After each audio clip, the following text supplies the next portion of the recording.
ਸਤਿ ਸ਼੍ਰੀ ਅਕਾਲ ਜੀ। ਤੁਸੀਂ ਵੇਖ ਰਹੇ ਹੋ ਪੰਜਾਬ ਮੇਲ USA TV। ਮੈਂ ਹਾਂ ਸੰਜੀਵ ਯਸ਼ ਖੰਨਾ। ਤੁਹਾਡਾ ਸਾਰਿਆਂ ਦਾ ਸਵਾਗਤ ਪੰਜਾਬ ਫੋਕਸ ਦੇ ਵਿੱਚ। ਸਟੂਡੀਓਜ਼ ਦੇ ਵਿੱਚ ਮੇਰੇ ਨਾਲ ਮੌਜੂਦ ਨੇ ਬਲਕਾਰ ਸਿੰਘ। ਹਾਂਜੀ, ਪੰਜਾਬ ਮੇਲ USA TV ਚੈਨਲ ਦੇ ਪਿਆਰੇ ਦਰਸ਼ਕੋ, ਨਿੱਘੀ ਜੀ ਆਇਆਂ ਨੂੰ ਤੇ ਪਿਆਰ ਭਰੀ ਸਤਿ ਸ਼੍ਰੀ ਅਕਾਲ। ਜਿਵੇਂ ਕਿ ਤੁਹਾਨੂੰ ਪਤਾ ਹੈ ਕਿ ਪੰਜਾਬ ਫੋਕਸ ਵਿੱਚ ਅਸੀਂ ਉਹ ਮੁੱਦੇ ਲੈਂਦੇ ਹਾਂ ਜਿਨ੍ਹਾਂ ਮੁੱਦਿਆਂ ਨੂੰ ਬਾਹਰ ਵਸਦੇ ਪੰਜਾਬੀ ਤੇ ਇੱਥੇ ਪੰਜਾਬ ਦੇ ਤੇ ਨਾਲ ਦੇਸਾਂ ਪ੍ਰਦੇਸਾਂ ਦੇ ਲੋਕ ਇਹਨਾਂ ਨੂੰ ਵੇਖਣਾ ਚਾਹੁੰਦੇ ਵੀ ਆ ਔਰ ਇਹਨਾਂ ਮੁੱਦਿਆਂ ਨੂੰ ਅਸੀਂ ਸਾਂਝਾ ਕਰਾਂਗੇ। ਮੇਰੇ ਨਾਲ ਬੈਠੇ ਨੇ ਸੰਜੀਵ ਜਸ ਖੰਨਾ ਜੀ, ਤੇ ਮੈਂ ਇਹਨਾਂ ਨੂੰ ਗੁਜ਼ਾਰਿਸ਼ ਕਰੂੰਗਾ ਕਿ ਉਹ ਮੁੱਦਾ ਲੈਣ ਜਿਹੜਾ ਖੁਸ਼ੀ ਭਰਿਆ ਵੀ ਹੋਵੇ ਔਰ ਉਦਾਸੀਆਂ ਤੋਂ ਦੂਰ ਹੋਵੇ, ਜਿਹਦੇ 'ਚ ਸਾਰੀਆਂ ਖੁਸ਼ੀਆਂ ਹੀ ਵੰਡੀਆਂ ਜਾਣ ਸਾਡੇ ਸਾਰੇ ਦਰਸ਼ਕਾਂ ਨਾਲ। ਬਲਕਾਰ ਸਰ, ਮੈਂ ਸੋਚਦਾ ਜੀ ਕਿ ਸਾਨੂੰ ਨਾ ਫੋਰਚੂਨ ਟੈਲਰ ਹੋਣਾ ਚਾਹੀਦਾ। ਮਤਲਬ ਭਵਿੱਖ ਬਾਣੀ ਕਰਨ ਵਾਲੇ, ਵਾਹ, ਕਿ ਅਸੀਂ ਭਵਿੱਖ ਬਾਣੀ ਕਰਦੇ ਹਾਂ ਤੇ ਉਹ ਗੱਲ ਸੱਚੀ ਹੋ ਜਾਂਦੀ ਹੈ। ਅਸੀਂ ਕੁਝ ਦੇਰ ਪਹਿਲਾਂ ਵੀ ਕੁਝ ਗੱਲਾਂ ਕੀਤੀਆਂ ਸੀ ਜਦੋਂ ਇਲੈਕਸ਼ਨਸ ਹੋ ਰਹੀਆਂ ਸੀ। ਅਸੀਂ ਆਮ ਆਦਮੀ ਪਾਰਟੀ ਦੀ ਗੱਲ ਕੀਤੀ ਕਿ ਚਾਂਸਸ ਉਹਦੇ ਨੇ ਜਿੱਤਣ ਦੇ, ਜਿੱਤੀ ਕਿਸੇ ਨੂੰ ਇੰਦਾ ਉਮੀਦ ਨਹੀਂ ਸੀ। ਅਸੀਂ ਹੋਰ ਵੀ ਭਵਿੱਖਬਾਣੀ ਕੀਤੀ, ਜਿਹਦੇ ਵਿੱਚੋਂ ਇੱਕ ਇਹ ਸੀ ਕਿ ਹੋ ਸਕਦਾ ਹੈ ਕਿ ਰਿਸ਼ੀ ਸੁਨਕ ਪ੍ਰਧਾਨ ਮੰਤਰੀ ਬਣ ਜਾਣ ਬ੍ਰਿਟੇਨ ਦੇ। ਅਸੀਂ ਬੜੇ ਕੌਨਫੀਡੈਂਟ ਸੀ ਉਸ ਚੀਜ਼ ਨੂੰ ਲੈ ਕੇ। ਵਾਕਈ ਦੇਖੋ ਹੁਣ ਰਿਜ਼ਲਟ ਕੀ ਆਇਆ। ਮਤਲਬ ਬੰਦਾ ਬਣਿਆ ਤਾਂ ਹੈ ਆਪਣਾ ਪ੍ਰਾਈਮ ਮਿਨਿਸਟਰ, ਭਾਵੇਂ ਗੇੜਾ ਪਾ ਕੇ ਆਇਆ, ਗੇੜਾ ਲਾ ਕੇ ਆਇਆ, ਥੋੜਾ ਜਿਹਾ ਸੰਘਰਸ਼ ਤੇ ਕਰਨਾ ਪੈਂਦਾ, ਠੀਕ ਹੈ ਨਾ। 45 ਡੇਜ਼ ਵਾਸਤੇ ਲਿਜ਼ ਟਰਸ ਆ ਗਏ, ਬਹੁਤ ਕੁਝ ਫੇਸ ਕੀਤਾ। ਹੁਣ ਤੇ ਉਹ ਚਲੇ ਗਏ ਨੇ, ਹੁਣ ਤੇ ਨਵੇਂ ਆ ਗਏ ਨੇ ਆਪਣੇ। ਉਹਨਾਂ ਨੂੰ ਦੁਬਾਰਾ ਆ ਗਏ, ਅਪਾਇੰਟਮੈਂਟ ਹੋ ਗਈ। ਹਾਂਜੀ, ਅਪਾਇੰਟਮੈਂਟ ਹੋਈ ਹੈ ਔਰ ਪ੍ਰਿੰਸ ਚਾਰਲਸ ਨੇ ਉਹਨਾਂ ਨੂੰ ਬੁਲਾਇਆ, ਉਹਨਾਂ ਦੀ ਨਿਯੁਕਤੀ ਕੀਤੀ ਹੈ, ਰਿਵਾਇਤ ਕੀਤੀ ਹੈ ਆਪਣੀ ਪੂਰੀ। ਤੇ ਹੁਣ ਬਣ ਗਏ ਨੇ ਰਿਸ਼ੀ ਸੁਨਕ, ਸਾਡੇ ਭਾਰਤੀ ਮੂਲ ਦੇ, ਜੋ ਮਤਲਬ ਪਹਿਲੇ ਇਨਸਾਨ ਨੇ ਉੱਥੇ ਬ੍ਰਿਟੇਨ ਦੇ ਵਿੱਚ ਜੋ ਬਣੇ ਨੇ ਪ੍ਰਾਈਮ ਮਿਨਿਸਟਰ।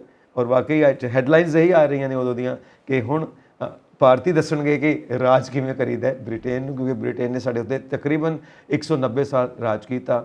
ਹੁਣ ਸਾਡੀ ਵਾਰੀ ਹੈ। ਹਾਂ, ਇਹ ਬੜੀ ਖੁਸ਼ੀ ਭਰੀ ਖਬਰ ਹੈ ਔਰ ਇਹ ਲਮਹੇ ਸਾਰਿਆਂ ਪੰਜਾਬੀਆਂ ਨੇ ਤੇ ਭਾਰਤ ਵਾਸੀਆਂ ਨੇ ਸਾਂਝੇ ਕੀਤੇ ਆ। ਔਰ ਇਹ ਖਾਸ ਤੌਰ 'ਤੇ ਪੰਜਾਬ ਮੇਲ USA TV ਚੈਨਲ ਦੇ ਸਰਪ੍ਰਸਤ ਗੁਰਜਿੰਦਰ ਰੰਧਾਵਾ ਜੀ ਨੂੰ ਜਾਂਦੀ ਹੈ, ਜਿਨ੍ਹਾਂ ਦੇ ਇਸ ਚੈਨਲ ਤੋਂ ਵੀ ਇਹ ਖੁਸ਼ਖਬਰੀ ਦੇ ਆਪਾਂ ਦਿੱਤੀ ਸਾਰੇ ਦਰਸ਼ਕਾਂ ਨੂੰ ਔਰ ਉਹ ਪੂਰੀ ਹੋ ਗਈ। ਅੱਜ ਅਸੀਂ ਉਹਦੀ ਸਾਂਝ ਆਪਣੇ ਦਰਸ਼ਕਾਂ ਨਾਲ ਫਿਰ ਪਵਾ ਰਹੇ ਹਾਂ। ਔਰ ਇਹ ਖਬਰ ਇਸ ਤਰ੍ਹਾਂ ਦੀ ਖਬਰ ਸੀ ਕਿ ਉਹ ਸਾਰੇ ਲੋਕਾਂ ਦੇ ਮਨਾਂ 'ਚ ਇਹ ਖੁਸ਼ੀ ਉਜਾਗਰ ਹੋਈ, ਇਸ ਕਰਕੇ ਕਿ ਤੁਸੀਂ ਦੱਸਿਆ ਕਿ 200 ਸਾਲ ਭਾਰਤ ਦਾ ਪੰਜਾਬ ਦਾ ਹਿੱਸਾ ਉਹਨਾਂ ਦੇ ਅੰਦਰ ਰਿਹਾ ਔਰ ਉਹਨਾਂ ਦੀ ਹਾਕਮ ਰਹੇ, ਇੱਥੇ ਰਾਜ ਕਰਦੇ ਰਹੇ ਔਰ ਬਾਹਰਲੇ ਸੂਬੇ ਜਿਹੜੇ ਸੀਗੇ ਉਹ ਜ਼ਿਆਦਾ ਦੇਰ ਇਹਨਾਂ ਦੇ ਗੁਲਾਮ ਰਹੇ। ਔਰ ਇਹ ਬੜੀ ਵੱਡੀ ਕਿਸਮਤ ਹੈ ਔਰ ਇਹ ਬੜੀ ਇਤਿਹਾਸ ਦੁਬਾਰਾ ਦੁਹਰਾਇਆ ਗਿਆ ਜਦੋਂ ਕਿ ਇਹਨਾਂ ਦਾ ਜਿਹੜਾ ਪਿਛੋਕੜ ਹੈ, ਤੁਸੀਂ ਪੜ੍ਹਿਆ ਹੋਊਗਾ ਕਿ ਇਹਨਾਂ ਦੇ ਦਾਦੇ ਪੜਦਾਦੇ ਜਿਹੜੇ ਆ ਉਹ ਪਾਕਿਸਤਾਨ ਦੇ ਰਹਿਣ ਵਾਲੇ ਸੀਗੇ ਔਰ ਗੁਜਰਾਂਵਾਲੇ 'ਚ, ਔਰ ਗੁਜਰਾਂਵਾਲੇ ਦੇ ਰਣਜੀਤ ਸਿੰਘ ਮਹਾਰਾਜ ਜੀ ਉੱਥੋਂ ਦੇ ਜੰਮਪਲ, ਸ਼ੁਕਰ ਚੱਕਿਆ ਮਿਸਲ ਸੀ ਉਹਨਾਂ ਦੀ, ਉਹ ਵੀ ਉੱਥੋਂ ਦੇ ਜੰਮਪਲ ਸੀ। ਉਹਨਾਂ ਨੇ ਲਾਹੌਰ ਫਤਿਹ ਕੀਤਾ ਬਗੈਰ ਕਿਸੇ ਸੋਰਸ ਤੋਂ। ਔਰ ਮਹਾਰਾਣੀ ਸਦਾ ਕੌਰ ਜਿਹੜੀ ਉਹਨਾਂ ਦੀ ਸੱਸ ਸੀ, ਉਹਨਾਂ ਕੋਲ ਵੀ ਬੜੇ ਜ਼ਿਆਦਾ ਫੌਜ ਸੀਗੀ ਔਰ ਉਹਨਾਂ ਨੇ ਬਗੈਰ ਵੱਢ ਫੜ ਦੇ ਲਾਹੌਰ ਫਤਿਹ ਕਰ ਲਿਆ। ਔਰ ਉਸ ਤੋਂ ਬਾਅਦ ਕਾਬਲ ਕੰਧਾਰ ਦੂਰ ਤੱਕ ਉਹਨਾਂ ਦਾ ਰਾਜ ਪਸਰ ਗਿਆ। ਔਰ ਅੱਜ ਇਹ ਦੁਬਾਰਾ, ਇਹ ਵੀ ਉਸੇ ਇਲਾਕੇ ਦੇ ਰਹਿਣ ਵਾਲੇ ਆ। ਇਹਨਾਂ ਦੇ ਦਾਦਾ ਜੀ ਉੱਥੋਂ ਚੱਲ ਕੇ ਆਏ ਸੀਗੇ ਇੱਧਰ ਇੰਗਲੈਂਡ 'ਚ, ਫਿਰ ਇਹਨਾਂ ਦੇ ਫਾਦਰ ਉੱਥੋਂ ਚੱਲੇ, ਜਸਵੀਰ ਜੀ ਉੱਥੋਂ ਚੱਲੇ ਔਰ ਇਹਨਾਂ ਦਾ ਜ਼ਿਆਦਾ ਜੰਮਣ ਪਲਣ ਉੱਥੇ ਹੋਇਆ ਸੂਨਕ ਜੀ ਦਾ। ਔਰ ਇਹ ਪੜ੍ਹੇ, ਪਤਾ ਕੀ ਹੈ, ਇਹ ਮੈਨਚੈਸਟਰ ਕਾਲਜ 'ਚ ਪੜ੍ਹੇ ਆ, ਦੈਨ ਇਹ ਫਿਰ ਆਕਸਫੋਰਡ ਯੂਨੀਵਰਸਿਟੀ ਦੇ ਪੜ੍ਹੇ ਆ। ਔਰ ਤੁਸੀਂ ਇਹਨਾਂ ਨੂੰ ਅੰਗਰੇਜ਼ੀ ਵੇਖੋ ਇਹਨਾਂ ਦੀ ਬੋਲਦੇ ਕਿਸ ਤਰ੍ਹਾਂ, ਕਿੰਨੀ ਲੱਛੇਦਾਰ ਅੰਗਰੇਜ਼ੀ ਹੈ, ਬੜੀ ਗੂੜ ਇੰਗਲਿਸ਼ ਬੋਲਦੇ ਆ। ਬਿਲਕੁਲ, ਲੰਡਨ ਸਕੂਲ ਆਫ ਕਾਮਰਸ ਤੋਂ ਨੇ ਔਰ ਫਾਈਨਾਂਸ ਮਿਨਿਸਟਰੀ ਦੇ ਵਿੱਚ ਪਹਿਲਾਂ ਵੀ ਰਹਿ ਚੁੱਕੇ ਨੇ। ਸੋ ਉਹਨਾਂ ਦੀਆਂ ਜਿਹੜੀਆਂ ਪਾਲਿਸੀਜ਼ ਨੇ, ਇਕਨੋਮਿਕ ਪਾਲਿਸੀਜ਼ ਨੇ, ਉਹਨਾਂ ਨੂੰ ਲੈ ਕੇ ਸਾਰੇ ਬਹੁਤ ਪੋਜ਼ਿਟਿਵ ਨੇ, ਹੋਪਫੁਲ ਨੇ ਕਿ ਜਿਸ ਤਰ੍ਹਾਂ ਬ੍ਰਿਟੇਨ ਦੀ ਇਸ ਵਕਤ ਅਰਥ ਵਿਵਸਥਾ ਦਾ ਬੁਰਾ ਹਾਲ ਹੈ ਜੀ, ਲੋਨਸ ਦੇ ਉੱਤੇ ਚੱਲਦੀ ਪਈ ਆ, ਹੋ ਸਕਦਾ ਹੈ ਕਿ ਇਹਨਾਂ ਦੀਆਂ ਪਾਲਿਸੀਜ਼ ਜਿਹੜੀਆਂ ਨੇ ਸਟਰੋਂਗ ਕਰਨਗੀਆਂ, ਅਰਥ ਵਿਵਸਥਾ ਨੂੰ ਮੁੜ ਕੇ ਟਰੈਕ 'ਤੇ ਲੈ ਕੇ ਆਉਣਗੀਆਂ। ਅਤੇ ਨਾਲ ਇਹਨਾਂ ਦੀਆਂ ਜਿਹੜੀਆਂ ਪਾਲਿਸੀਜ਼ ਨੇ ਲੋਕਾਂ ਪੱਖੀ ਨੇ, ਕਿਉਂਕਿ ਇਹਨਾਂ ਨੇ ਹਮੇਸ਼ਾ ਆਪਣੀ ਡਿਸਕਸ਼ਨਸ ਦੇ ਵਿੱਚ ਇਹ ਗੱਲ ਕੀਤੀ ਹੈ ਕਿ ਮੈਂ ਟੈਕਸ ਦੇ ਵਿੱਚ ਰਿਲੈਕਸੇਸ਼ਨ ਦੇਵਾਂਗਾ ਸਿਟੀਜ਼ਨਸ ਨੂੰ। ਸੋ ਕਾਫੀ ਪੋਜ਼ੀਟਿਵ ਪਾਲਿਸੀਜ਼ ਨੇ, ਜਿਹਦੇ ਨਾਲ ਉਮੀਦ ਕੀਤੀ ਜਾਂਦੀ ਹੈ ਕਿ ਆਉਣ ਵਾਲੇ ਦਿਨਾਂ ਦੇ ਵਿੱਚ ਬ੍ਰਿਟੇਨ ਜੋ ਹੈ ਬਿਜ਼ਨਸ ਦੇ ਤੌਰ 'ਤੇ ਕਾਫੀ ਸਟਰੋਂਗ ਹੋਏਗਾ। ਨਾਲ ਅਸੀਂ ਇੱਕ ਚੀਜ਼ ਹੋਰ ਉਮੀਦ ਕਰਦੇ ਹਾਂ ਕਿ ਸਾਡੇ ਭਾਰਤ ਦੇ ਨਾਲ ਉਹਨਾਂ ਦੇ ਰਿਲੇਸ਼ਨਸ ਹੋਰ ਜ਼ਿਆਦਾ ਮਜ਼ਬੂਤ ਹੋਣਗੇ ਬ੍ਰਿਟੇਨ ਦੇ, ਕਿਉਂਕਿ ਉਹ ਵੀ ਇੰਡੀਅਨ ਨੇ, ਅਸੀਂ ਵੀ ਇੰਡੀਆ ਤੋਂ ਹੀ ਜਾਵਾਂਗੇ ਜਦੋਂ ਉਹਨਾਂ ਨੂੰ ਮਿਲਾਂਗੇ। ਤਾਂ ਸਾਡੀਆਂ ਜਿਹੜੀਆਂ ਫੋਰਨ ਪਾਲਿਸੀਜ਼ ਹੋਣਗੀਆਂ ਬ੍ਰਿਟੇਨ ਦੀਆਂ ਵੀ ਔਰ ਇੰਡੀਆ ਦੀਆਂ ਵੀ, ਉਹ ਕਾਫੀ ਚੇਂਜਿਸ ਆਉਣਗੀਆਂ ਉਹਦੇ ਵਿੱਚ, ਅਤੇ ਬ੍ਰਿਟੇਨ ਅਤੇ ਇੰਡੀਆ ਹੋਰ ਨਜ਼ਦੀਕ ਆਉਣਗੇ ਰਿਸ਼ੀ ਸੁਨਕ ਜੀ ਦੀ ਬਦੌਲਤ। ਇਸੇ ਕਰਕੇ ਜਿੰਨੇ ਸਾਡੇ ਅਰਥ ਸ਼ਾਸਤਰੀ ਆ, ਸੂਝਵਾਨ ਲੋਕ ਆ, ਸਕਾਲਰ ਆ, ਉਹਨਾਂ ਨੇ ਇਹੀ ਉਮੀਦ ਕੀਤੀ ਹੈ ਕਿ ਇਹਨਾਂ ਦੇ ਬਰਤਾਨੀਆ ਦੇ ਪ੍ਰਧਾਨ ਮੰਤਰੀ ਬਣਨ ਨਾਲ ਜਿਹੜਾ ਇੰਡੀਆ ਦੇ ਅਤੇ ਬਰਤਾਨੀਆ ਦੇ ਬ੍ਰਿਟੇਨ ਦੇ ਜਿਹੜੇ ਆਪਣੇ ਸਬੰਧ ਆ ਬਹੁਤ ਨਿਖਰਨਗੇ ਔਰ ਬੜੇ ਨਿੱਘੇ ਸਬੰਧ ਹੋਣਗੇ। ਔਰ ਦੂਜੀ ਜਿੱਦਾਂ ਤੁਸੀਂ ਕਿਹਾ ਕਿ ਫਾਈਨਾਂਸ ਮਿਨਿਸਟਰ ਰਹੇ ਆ, ਔਰ ਜਿਹਨੇ ਫਾਈਨਾਂਸ ਮਿਨਿਸਟਰ ਦਾ ਹੈੱਡ ਰਿਹਾ ਹੋਵੇ, ਜਿਹਨੇ ਆਪਣਾ ਸੰਭਾਲਿਆ ਹੋਵੇ, ਔਰ ਉਹ ਵੀ ਇੰਗਲੈਂਡ ਦੇ ਸਾਰੀ ਫਾਈਨਾਂਸ ਨੂੰ ਆਪ ਤਰੀਕੇ ਨਾਲ ਸਜਾਇਆ ਹੋਵੇ, ਜਿਸ ਤਰ੍ਹਾਂ ਡਾਕਟਰ ਮਨਮੋਹਨ ਸਿੰਘ ਨੇ ਫਾਈਨਾਂਸ ਮਿਨਿਸਟਰ ਦੇ ਤੌਰ ਤੇ ਇੰਡੀਆ ਦਾ ਜਿਹੜੀ ਗਰੋਥ ਸੀ ਬੜੇ ਸਮਤਲ 'ਤੇ ਲੈਣ ਦੀ ਬੜੇ ਤਰੀਕੇ ਨਾਲ ਚਲਾਇਆ। ਔਰ ਇਹਨਾਂ ਦੀ ਪੁੱਛ ਦੱਸ ਵੀ ਇਸੇ ਕਰਕੇ ਹੋਈ ਕਿ ਫਾਈਨਾਂਸ ਮਿਨਿਸਟਰ ਦੇ ਤੌਰ 'ਤੇ ਇਹਨਾਂ ਬਹੁਤ ਵਧੀਆ ਕੰਮ ਕੀਤਾ। ਰਹੀ ਗੱਲ ਐਟ ਪ੍ਰੈਜੈਂਟ ਜੋ ਕੁਛ ਉੱਥੇ ਵਾਪਰ ਰਿਹਾ, ਮਹਿੰਗਾਈ ਬਹੁਤ ਜ਼ੋਰਾਂ 'ਤੇ ਉੱਥੇ ਹੈਗੀ ਆ। ਬੱਚੇ ਜਿਹੜੇ ਉੱਥੇ ਪੜ੍ਹਨ ਗਏ ਨੇ ਉਹਨਾਂ ਨੂੰ ਘਰ ਲੈਣੇ ਜਾਂ ਖਰੀਦਣੇ, ਰੱਖਣਾ ਜਾਂ ਫੀਸਾਂ ਦੇਣੀਆਂ ਬੜੀਆਂ ਔਖੀਆਂ। ਔਰ ਜਿਹੜੇ ਉੱਥੋਂ ਦੇ ਬਸਿੰਦੇ ਨੇ ਉਹਨਾਂ ਲਈ ਵੀ ਜਿਹੜੀਆਂ ਗੱਡੀਆਂ ਲੈਣੀਆਂ, ਡਰਾਈਵਰ ਰੱਖਣੇ, ਔਰ ਖਾਣ ਪੀਣ ਦੀਆਂ ਚੀਜ਼ਾਂ ਲੈਣੀਆਂ। ਔਰ ਉਹਦੇ ਵਿੱਚ ਤੇਲ ਬੜਾ ਮਹਿੰਗਾ ਹੋ ਗਿਆ ਯੂਕਰੇਨ ਅਤੇ ਰਸ਼ੀਆ ਦੀ ਲੜਾਈ ਕਰਕੇ ਵੀ। ਔਰ ਇਹ ਚੀਜ਼ਾਂ ਜਿਹੜੀਆਂ ਉੱਥੋਂ ਦੀ ਜਿਹੜੀ ਅਰਥ ਵਿਵਸਥਾ ਵੀ ਡਾਵਾਂਡੋਲ ਹੋ ਗਈ ਅਤੇ ਦੂਜੀ ਰਾਜਨੀਤੀ ਵੀ ਉਥਲ ਪਥਲ ਹੋ ਗਈ, ਜਿਹਦੇ 'ਚ ਜਿਹੜੀ ਲਿਜ਼ ਟਰੱਸ ਜੀ ਉਹ ਰਹੇ ਸੀ 45 ਦਿਨ ਰਹੇ, ਇਸੇ ਕਰਕੇ ਕਿ ਉਹਨਾਂ ਜਿਹੜੀ ਲੋਕਾਂ ਦੀਆਂ ਉਮੀਦਾਂ ਸੀ ਉੱਤੇ ਉਹਨਾਂ 'ਤੇ ਖਰਾ ਨਹੀਂ ਉਤਰੇ, ਕਿਉਂਕਿ ਉਹ ਲੋਕ ਬੜੇ ਵਿਜੀਲੈਂਟ ਨੇ ਔਰ ਲੋਕ ਇੱਕਦਮ ਰੌਲਾ ਪਾ ਦਿੰਦੇ ਆ। ਔਰ ਜਦੋਂ ਇਹਨਾਂ ਨੂੰ ਹਮਾਇਤ ਮਿਲ ਗਈ ਸਾਰੇ ਸੰਸਦਾਂ ਦੀ, ਹਾਊਸ ਆਫ ਕਾਮਨਸ ਦੇ ਲੋਕ ਜਿਹੜੇ ਇਕੱਠੇ ਸੀ, ਉਹਨਾਂ ਨੇ ਇਹਨਾਂ ਨੂੰ ਹਮਾਇਤ ਕਰਕੇ ਇਹਨਾਂ ਨੂੰ ਵੋਟ ਪਾਤੀ। ਔਰ ਉਦੋਂ ਪਹਿਲੋਂ ਇਹਨਾਂ ਨੇ ਜਿਹੜੇ ਥਾਮਸਨ ਸੀ ਉਹਨਾਂ ਦੇ ਲਈ ਅਸਤੀਫਾ ਦਿੱਤਾ। ਉਦੋਂ ਬਾਅਦ ਜਦੋਂ ਅਸਤੀਫਾ ਦਿੱਤਾ ਬਗਾਵਤ ਹੋ ਗਈ ਔਰ ਉਹਨਾਂ ਤੋਂ ਜਿਹੜੇ ਨੁਮਾਇੰਦੇ ਘਟ ਗਏ, ਉਹਨਾਂ ਨੂੰ ਅਸਤੀਫਾ ਦੇਣਾ ਪਿਆ। ਉਹ ਵੀ ਕਿਤੇ ਬਾਹਰ ਗਏ ਸੀ ਹੁਣ ਕਿਤੇ ਛੁੱਟੀਆਂ ਮਨਾਉਣ ਲਈ। ਜਦੋਂ ਉਹਨਾਂ ਨੂੰ ਪਤਾ ਲੱਗਾ ਕਿ ਇਸ ਵੇਲੇ ਟੱਕਰ ਪੂਰੀ ਹੋ ਗਈ ਹੈ, ਉਹਨਾਂ ਦੀ ਵੀ ਇੱਕ ਗ੍ਰਹਿ ਮੰਤਰੀ ਰਹੀ ਹੈ ਪ੍ਰੀਤੀ ਪਟੇਲ, ਉਹ ਵੀ ਪੰਜਾਬੀ ਹੈ, ਇੰਡੀਅਨ ਆ। ਔਰ ਉਹ ਦੇਖੋ ਇੰਡੀਅਨ ਦੇਖੋ ਕਿੱਥੇ ਕਿੱਥੇ ਜਾ ਕੇ ਬੈਠੇ ਆ। ਔਰ ਹੋਰ 6 ਕੰਟਰੀਆਂ ਦੇ ਜਿਹੜੇ ਹੈੱਡ ਨੇ ਇਹ ਇੰਡੀਅਨ ਮੂਲ ਦੇ ਹੈਗੇ, ਭਾਰਤੀ ਮੂਲ ਦੇ ਹੈਗਾ, ਜਿਹਦੇ 'ਚ ਹਾਂਗਕਾਂਗ ਵੀ ਹੈਗਾ, ਉਹ 'ਚ ਗਿਆਨਾ ਵੀ ਹੈਗਾ ਔਰ ਹੋਰ ਕੰਟਰੀ ਵੀ ਹੈਗੇ ਆ। ਪਰ ਸਭ ਤੋਂ ਜੰਗ ਇਹ ਰਿਸ਼ੀ ਸੁਨਕ ਜੀ ਹੈ। ਜਵਾਨੀ ਦੀ ਉਮਰ ਹੈ, 42 ਸਾਲ ਦੀ ਉਮਰ ਹੈ ਇਹਨਾਂ ਦੀ। ਔਰ ਇਹਨਾਂ 'ਚ ਐਨਰਜੀ ਆ ਕੰਮ ਕਰਨ ਦੀ। ਇਹ ਮੈਨੂੰ ਲੱਗਦਾ ਕਿ ਇਹਦੇ 'ਚ ਏਸ਼ੀਅਨ ਕੰਟਰੀ ਔਰ ਇੰਡੀਅਨ ਕੰਟਰੀ ਦੇ ਨਾਲ ਲੱਗਦੇ ਨੇ ਦੇਸ਼ ਪ੍ਰਦੇਸ਼, ਇਹ ਵੀ ਖੁਸ਼ ਰਹਿਣਗੇ। ਔਰ ਇਹਨਾਂ ਨੇ ਜਿੰਨੇ ਵੀ ਉਹਨਾਂ 'ਤੇ ਡਿਪੈਂਡੈਂਟ ਰਹੇ ਆ ਜਾਂ ਜਿਨ੍ਹਾਂ ਦੀ ਆਰਥਿਕ ਵਿਵਸਥਾ ਥੋੜ੍ਹੀ ਜਿਹੀ ਇੱਦਾਂ ਦੀ ਹੈਗੀ ਆ, ਉਹਨੂੰ ਵੀ ਇਹ ਥੋੜ੍ਹਾ ਜਿਹਾ ਸੁਧਾਰਨਗੇ। ਔਰ ਇੱਕ ਚੀਜ਼ ਇਹ ਵੀ ਦੇਖਣ ਵਾਲੀ ਹੈ ਕਿ ਜਿਹੜਾ ਅਸੀਂ ਰੇਸਿਜ਼ਮ ਦੀ ਗੱਲ ਸਮਝਦੇ ਸੀਗੇ ਕਿ ਗੋਰੇ ਜਿਹੜੇ ਨੇ ਉਹ ਪਸੰਦ ਨਹੀਂ ਕਰਨਗੇ ਕਿ ਕੋਈ ਭਾਰਤ ਮੂਲ ਦਾ ਬੰਦਾ ਉੱਥੇ ਆ ਕੇ ਪ੍ਰਾਈਮ ਮਿਨਿਸਟਰ ਬਣੇ, ਲੇਕਿਨ ਫਿਰਾਕ ਦਿਲੀ ਹੈ। ਦੇਖੋ ਕਿੰਨੀ ਸੋਹਣੀ ਗੱਲ ਹੋਈ ਹੈ। ਔਰ ਉਹਨਾਂ ਨੇ ਵੀ ਓਪਨ ਮਾਈਂਡਡਨੈਸ ਦੀ ਇੱਕ ਉਦਾਹਰਣ ਪੇਸ਼ ਕੀਤੀ ਹੈ ਕਿ ਰੇਸਿਜ਼ਮ ਨਹੀਂ ਹੈ ਸਾਡੀ ਕੰਟਰੀ ਦੇ ਵਿੱਚ, ਕਿਉਂਕਿ ਹਮੇਸ਼ਾ ਇਹੀ ਗੱਲ ਹੁੰਦੀ ਹੈ ਕਿ ਗੋਰੇ ਆਪਣੇ ਆਪ ਨੂੰ ਉੱਤੇ ਸਮਝਦੇ ਨੇ ਸਾਰੀਆਂ ਰੇਸਿਸ ਤੋਂ, ਜਿਹੜੀਆਂ ਵਿਦ ਬਲੂ ਆਈਜ਼, ਜਿਨ੍ਹਾਂ ਦੀਆਂ ਨੀਲੀਆਂ ਨੀਲੀਆਂ ਅੱਖਾਂ ਨੇ, ਗੋਰੀ ਗੋਰੀ ਚਮੜੀ ਹੈ। ਉਹ ਕਹਿੰਦੇ ਨੇ ਕਿ ਅਸੀਂ ਰਾਜ ਕਰਨ ਵਾਸਤੇ ਪੈਦਾ ਹੋਏ ਹਾਂ, ਬਾਕੀ ਸਾਡੇ ਅੰਡਰ ਰਹਿਣ ਵਾਸਤੇ ਪੈਦਾ ਹੋਏ ਨੇ। ਇਸ ਤਰ੍ਹਾਂ ਦੀ ਸੋਚ ਸਾਰੀ ਦੁਨੀਆ 'ਚ ਦੇਖਣ ਨੂੰ ਮਿਲਦੀ ਹੈ ਕਿ ਇਹਨਾਂ ਬਾਰੇ ਇੱਦਾਂ ਦੀ ਸੋਚ ਰੱਖੀ ਜਾਂਦੀ ਹੈ। ਪਰ ਇਸ ਵਕਤ ਬ੍ਰਿਟੇਨ ਨੇ ਜਿਹੜੀ ਸੋਚ ਸਾਰੇ ਸਾਹਮਣੇ ਉਦਾਹਰਨ ਵਜੋਂ ਪੇਸ਼ ਕੀਤੀ ਹੈ, ਉਹਦੇ 'ਚ ਗੱਲ ਬੜੀ ਖੁੱਲ੍ਹ ਕੇ ਸਾਹਮਣੇ ਆਈ ਹੈ ਕਿ ਹੁਣ ਬ੍ਰਿਟੇਨ ਦੀ ਰਾਜਨੀਤੀ ਦੇ ਵਿੱਚ ਜਾਂ ਬ੍ਰਿਟੇਨ ਦੀ ਧਰਤੀ ਦੇ ਵਿੱਚ ਕਿਤੇ ਵੀ ਰੇਸਿਜ਼ਮ ਦੀ ਗੱਲ ਨਹੀਂ ਹੈ, ਨਸਲਵਾਦ ਕਿਤੇ ਨਹੀਂ ਹੈ। ਹਾਂ, ਕੁਛ ਹੀ ਲੋਕ ਹੁੰਦੇ ਨੇ ਜਿਹੜੇ ਬੜੇ ਕੱਟੜ ਹੁੰਦੇ ਨੇ, ਉਹ ਤਾਂ ਹਰ ਥਾਂ 'ਤੇ ਹੁੰਦੇ ਨੇ, ਸਾਡੇ ਭਾਰਤ ਵਿੱਚ ਵੀ ਹੈਗੇ ਨੇ। ਉੱਚ ਜਾਤੀ, ਅਸੀਂ ਉੱਚ ਜਾਤੀ, ਇਹ ਬੜੀਆਂ ਗੱਲਾਂ ਹੁੰਦੀਆਂ ਰਹਿੰਦੀਆਂ ਨੇ। ਖੈਰ, ਉਹਨਾਂ ਦੀ ਆਪਣੀ ਸੋਚ, ਆਪਣੀ ਮੈਂਟੈਲਿਟੀ ਹੈ।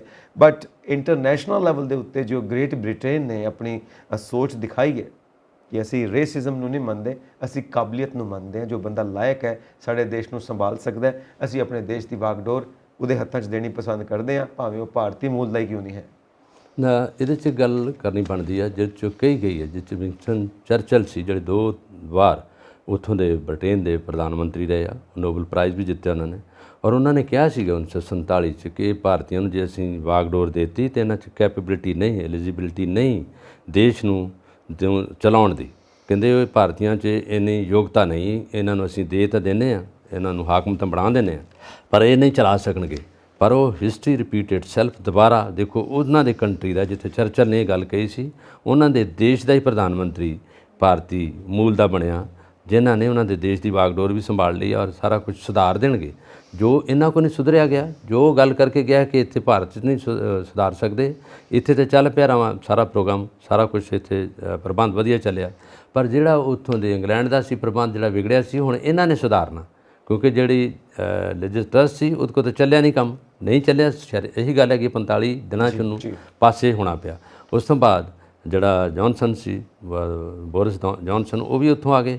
ਉਹਨਾਂ ਨੂੰ ਵੀ ਨਹੀਂ ਉਹਨਾਂ ਪੱਲੇ ਬੰਨਿਆ, ਕਿਉਂਕਿ ਉਹਨਾਂ ਨੇ ਕਿਹਾ ਕਿ ਤੁਸੀਂ ਵੀ ਬਹੁਤਾ ਕੰਮ ਇਹਨਾਂ ਦਾ ਨਹੀਂ ਕੀਤਾ। ਹੁਣ ਇਹਨਾਂ ਨੇ ਫਾਈਨਾਂਸ ਮਿਨਿਸਟਰ ਦੇ ਤੌਰ ਤੇ ਕੰਮ ਕੀਤਾ ਹੈ। A to Z ਤਰੀਕੇ ਨਾਲ ਦੇਣਗੇ, ਬਜਟ ਸੋਹਣਾ ਬਣਾਉਣਗੇ, ਲੋਕਾਂ ਨੂੰ ਜਿਹੜਾ ਉੱਥੋਂ ਦੇ ਉਹਨਾਂ ਨੂੰ ਰੁਜ਼ਗਾਰ ਦੇਣਗੇ, ਜਿਹੜੇ ਬੇਰੁਜ਼ਗਾਰ ਲੋਕ ਆ, ਜਿਹੜੇ ਉੱਥੋਂ ਦੇ ਯੂਥ ਇੱਧਰ ਉੱਧਰ ਚੱਲ ਰਹੇ ਆ, ਉੱਧਰ ਉੱਧਰ ਹੋ ਰਹੇ ਆ, ਉਹਨਾਂ ਨੂੰ ਇਕੱਠਾ ਕਰਨਗੇ। ਔਰ ਇਸ ਤਰ੍ਹਾਂ ਦੇ ਇਹਨਾਂ ਨੇ ਪੁਆਇੰਟ ਬਣਾ ਲਏ ਆ। ਔਰ ਉਹਨਾਂ ਨੇ ਪ੍ਰਿੰਸ ਚਾਰਲਸ ਨਾਲ ਮਿਲਣ ਤੋਂ ਪਹਿਲਾਂ ਉਹਨਾਂ ਨੂੰ ਕਿਹਾ, ਉਹਨਾਂ ਨੇ ਗੱਲ ਵੱਖਰੀ ਪਾ ਕੇ ਮਿਲੇ ਇਹਨਾਂ ਨੂੰ ਉਹਨਾਂ ਨੇ ਕਹਿ ਦਿੱਤਾ ਕਿ ਤੁਸੀਂ ਦੇਖੋ ਕਿ ਇੰਪਰੂਵਮੈਂਟ ਕਿੱਦਾਂ ਦੀ ਹੁੰਦੀ ਹੈ। ਮੈਂ ਤੁਹਾਡੇ ਨਾਲ ਵਾਅਦਾ ਕਰਕੇ ਚੱਲਿਆ। ਹੁਣ ਉਹਨਾਂ ਨੇ ਆਥ ਟੇਕਿੰਗ ਤੋਂ ਬਾਅਦ ਇੱਥੇ ਸ਼ੁਰੂ ਕਰ ਦੇਣਾ ਸਾਰਾ ਕੰਮ। ਔਰ ਮੈਨੂੰ ਲੱਗਦਾ ਇਹ 'ਚ ਏਸ਼ੀਅਨ ਕੰਟਰੀ ਔਰ ਜਿਹਦੇ 'ਚ ਅਫਰੀਕਨ ਕੰਟਰੀ, ਜਿੰਨੇ ਵੀ ਕੰਟਰੀਆਂ ਨੂੰ ਜਿਹੜੇ ਇਹਨਾਂ ਨੂੰ ਪਿੱਛੇ ਧੱਕਿਆ ਸੀ ਅੰਗਰੇਜ਼ਾਂ ਨੇ, ਜਿਹੜੀ ਬ੍ਰਿਟਿਸ਼ ਰੂਲ ਨੇ, ਹੁਣ ਉਹ ਅੱਗੇ ਆਉਣਗੇ, ਇਹਨਾਂ ਦੀ ਬਦੌਲਤ ਆਉਣਗੇ। ਔਰ ਭਾਰਤ ਦੇ ਵਸਨੀਕ ਰਹੇ ਆ, ਇਹਨਾਂ ਦਾ ਮਾਂ ਪਿਓ ਇੱਥੋਂ ਦਾ ਰਿਹਾ, ਜੰਮ ਪਲ ਰਹੇ ਆ, ਇਹਨਾਂ ਨੂੰ ਗੁੜਤੀ ਹੀ ਇੰਡੀਆ ਦੀ ਹੈ। ਇੱਕ ਚੀਜ਼ ਹੈ ਕਿ ਇਹਦੇ 'ਚ ਜੋ ਖਾਸ ਗੌਰ ਕਰਨ ਲਾਇਕ ਗੱਲ ਹੈ, ਇਹਨਾਂ ਨੇ ਵੀ ਆਮ ਆਦਮੀ ਪਾਰਟੀ ਦੀ ਤਰਜ਼ ਦੇ ਉੱਤੇ, ਕੇਜਰੀਵਾਲ ਸਾਹਿਬ ਦੀ ਤਰਜ਼ ਦੇ ਉੱਤੇ ਗੱਲ ਕਰ ਦਿੱਤੀ ਸੀ ਕਿ ਬਿਜਲੀ ਦੇ ਯੂਨਿਟਸ ਫ੍ਰੀ ਹੋਣਗੇ, ਬਿਜਲੀ ਫ੍ਰੀ ਹੋਏਗੀ। ਸੋਨਕ ਜੀ ਨੇ ਗੱਲ ਕੀਤੀ। ਗੱਲ ਵੇਖੋ ਕਿੱਥੋਂ ਤੱਕ ਚਲੇ ਜਾਂਦੀ ਹੈ। ਬਿਜਲੀ ਉੱਥੇ ਵੀ ਮਹਿੰਗੀ ਹੈ। ਲੋਕਾਂ ਨੂੰ ਰਾਸ ਨਹੀਂ ਆਈ ਕਿਉਂਕਿ ਉਹ ਗੋਰਿਆਂ ਨੂੰ ਇਹ ਮੁਫਤ ਦੀਆਂ ਚੀਜ਼ਾਂ ਸ਼ਾਇਦ ਧਿਆਨ ਨਹੀਂ ਦਿੰਦੇ ਉਹਨਾਂ ਵੱਲ। ਸੋ ਖੈਰ ਹੁਣ ਪ੍ਰਾਈਮ ਮਿਨਿਸਟਰ ਬਣ ਗਏ ਨੇ, ਹੁਣ ਹਰ ਚੀਜ਼ ਸੰਭਲ ਕੇ ਚੱਲਣਗੇ। ਮੇਰਾ ਖਿਆਲ ਨਹੀਂ ਕਿ ਉੱਥੇ ਕੋਈ ਇੱਦਾਂ ਦੀ ਗੱਲ ਹੋਏਗੀ ਕਿ ਬਿਜਲੀ ਨੂੰ ਲੈ ਕੇ ਕੋਈ ਧਰਨੇ ਪ੍ਰਦਰਸ਼ਨ ਹੋਣੇ ਸ਼ੁਰੂ ਹੋ ਜਾਣ। ਇੱਕ ਚੀਜ਼ ਦੇਖਣ ਵਾਲੀ ਹੈ ਕਿ ਸਾਡੇ ਕੋਲ ਵੀ ਇੱਥੇ ਕਾਬਿਲ ਲੋਕ ਬੈਠੇ ਨੇ। ਮਨਮੋਹਨ ਸਿੰਘ ਜੀ ਦੀ ਤੁਸੀਂ ਉਦਾਹਰਨ ਦਿੱਤੀ ਹੈ, ਉਹਨਾਂ ਦੇ ਜਿਹੜੇ ਸਲਾਹਕਾਰ ਸੀਗੇ Montek Singh Ahluwalia, brilliant mind, economics ਦੇ ਵਿੱਚ ਬਹੁਤ ਕਰਤਾ ਧਰਤਾ ਸੀ। ਸੋ ਇੰਨੇ ਬ੍ਰਿਲੀਅੰਟ ਮਾਈਂਡ ਹੋਣ ਦੇ ਬਾਵਜੂਦ ਵੀ ਕੀ ਹਾਲ ਹੋਇਆ ਪਿਆ ਸਾਡੀ ਇਕਨੋਮੀ ਦਾ। ਗੱਲਾਂ ਨਾਲ ਤੇ ਜੋ ਮਰਜ਼ੀ ਗੱਲਾਂ ਕਰੀ ਜਾਓ, ਅੰਕੜੇ ਜੋ ਮਰਜ਼ੀ ਦਿਖਾਈ ਜਾਓ, ਪਰ ਐਕਚੁਅਲ ਸਿਚੁਏਸ਼ਨ ਅਸੀਂ ਸਾਰੇ ਜਾਣਦੇ ਹਾਂ, ਚਾਹੇ ਉਹ ਇੰਟਰਨੈਸ਼ਨਲ ਲੈਵਲ ਦੇ ਉੱਤੇ ਹੋਏ, ਚਾਹੇ ਨੈਸ਼ਨਲ ਲੈਵਲ ਦੇ ਉੱਤੇ ਹੋਏ। ਸਾਡੀ ਜਿਹੜੇ ਰੁਪਏ ਦੀ, ਸਾਡੀ ਕਰੰਸੀ ਦੀ ਜਿਹੜੀ ਪਰਚੇਜ਼ਿੰਗ ਪਾਵਰ ਹੈ ਉਹ ਬਹੁਤ ਜ਼ਿਆਦਾ ਡਾਊਨ ਚਲੀ ਗਈ ਹੈ, ਕਿਉਂਕਿ ਬਲੈਕ ਮਨੀ ਹੱਦ ਤੋਂ ਜ਼ਿਆਦਾ ਹੈ ਇੱਥੇ। ਸੋ ਰੁਪਈਏ ਦੀ ਪਰਚੇਜ਼ਿੰਗ ਪਾਵਰ ਘਟੀ ਆ। ਔਰ ਦੇਖੋ ਗੱਲ ਕਿੱਥੇ ਤੱਕ ਜਾਂਦੀ ਪਈ ਆ। ਹੋਰ ਵੀ ਕਈ ਫੈਕਟਰਸ ਨੇ ਔਰ ਜਿਹਦੇ ਹੁੰਦਿਆਂ ਡਾਲਰ ਦੇ ਮੁਕਾਬਲੇ ਕਾਫੀ ਡਾਊਨ ਚਲਾ ਗਿਆ। ਮਤਲਬ ਗੱਲ ਇਹ ਹੈ ਕਿ ਕੀ ਹੋ ਰਿਹਾ ਇੱਦਾਂ ਦਾ ਕਿ ਭਾਰਤ ਦੀ ਅਰਥ ਵਿਵਸਥਾ ਕਿਉਂ ਨਹੀਂ ਸੰਭਲਦੀ ਪਈ।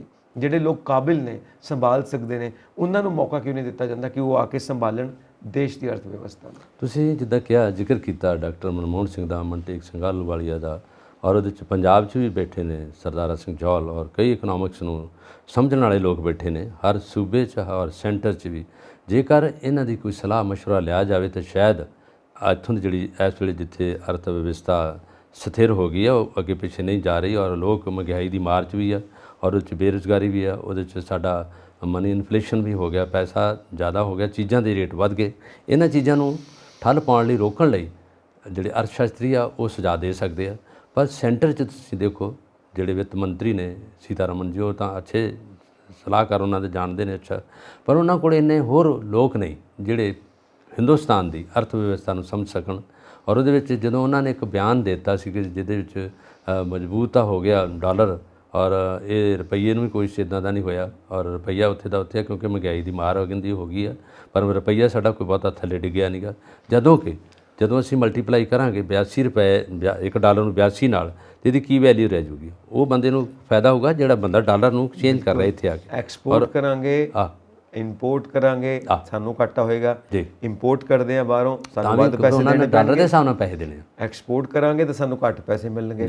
ਦੋਨੋਂ ਪਾਸੇ ਅਸੀਂ ਤਾਂ 100% ਕੀ 200% ਨੁਕਸਾਨ ਤੇ ਚਲੇ ਗਏ। ਇਹਨਾਂ ਕੀ ਬਿਆਨ ਦੇਤਾ, ਇਹ ਮੰਨੇ ਨਹੀਂ ਇਸ ਗੱਲ ਨੂੰ ਕਿ ਨਹੀਂ ਕਿ ਰੁਪਈਏ ਨੂੰ ਕੁਝ ਨਹੀਂ ਹੈ। ਰੁਪਈਆ ਤਾਂ ਬਹੁਤ ਥੱਲੜੀਆਂ, ਇਹ ਆਪਣੇ ਆਪ ਨਾਲ ਧੋਖਾ ਹੈ।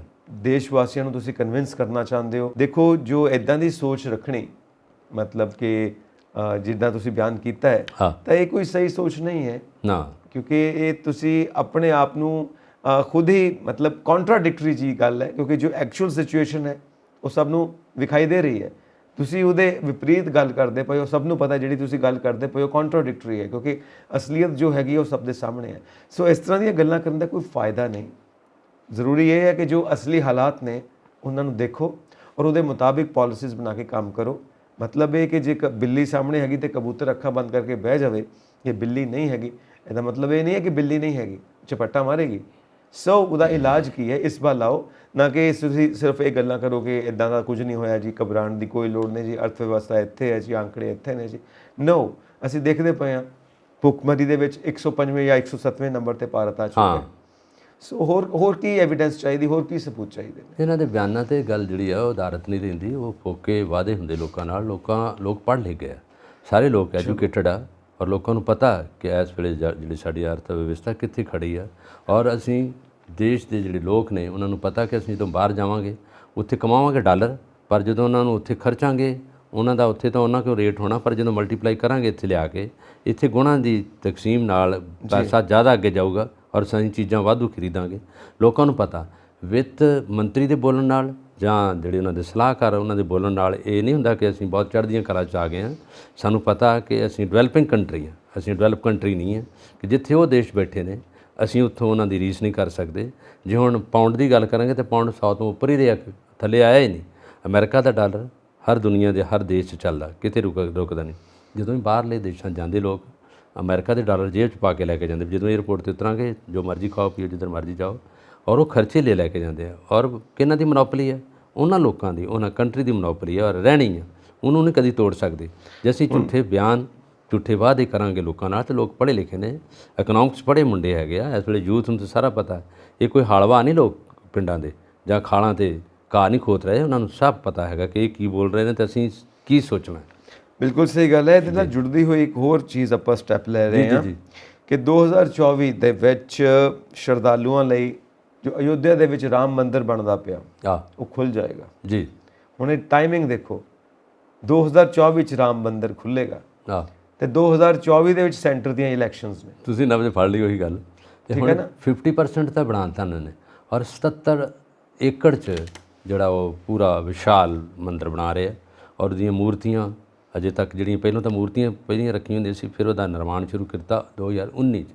ਉਦੋਂ ਖੁਦ ਆਪਣੇ ਪ੍ਰਾਈਮ ਮਿਨਿਸਟਰ ਨਰਿੰਦਰ ਮੋਦੀ ਜੀ ਆਪ ਗਏ, ਉਹਨਾਂ ਨੇ ਔਰ ਪਲਾਨਿੰਗ ਦੇਖੀ ਔਰ ਉਹਦੇ 'ਚ ਨੀਂਹ ਪੱਥਰ ਰਖਵਾਇਆ ਔਰ ਬੜਾ ਸ਼ਾਂਤੀਪੂਰਵਕ ਰਿਹਾ, ਕਿਉਂਕਿ ਉਹਦੇ ਵਿੱਚ ਕੁਛ ਮੁਸਲਿਮ ਸਮੁਦਾਇ ਸੀ, ਉਹਨਾਂ ਨਾਲ ਝਗੜਾ ਚੱਲਦਾ ਰਿਹਾ, ਕਿਉਂਕਿ ਉਹਨਾਂ ਨੇ ਕਿਹਾ ਸੀ ਕਿ ਕੁਝ ਸਾਡਾ ਹਿੱਸਾ ਬਣਦਾ, ਉਹਨਾਂ ਦਾ ਹਿੱਸਾ ਕੱਢਿਆ ਗਿਆ, ਪਰ ਉਹਨਾਂ ਬਾਅਦ 'ਚ ਕਲੇਮ ਨਹੀਂ ਕੀਤਾ। ਚਲੋ ਝਗੜਾ ਝਾਂਜਾ ਸਾਰਾ ਖਤਮ ਹੋ ਗਿਆ, ਬੜੀ ਸ਼ਾਂਤੀਪੂਰਵਕ ਇਹ ਚੱਲਦਾ ਰਿਹਾ। ਹੁਣ ਇਹ ਬਿਲਕੁਲ ਇਹਦੇ ਵਿੱਚ 2 ਸਾਲ 1.5 ਸਾਲ ਤੱਕ ਇਹ ਕੰਪਲੀਟ ਹੋ ਜਾਊਗਾ।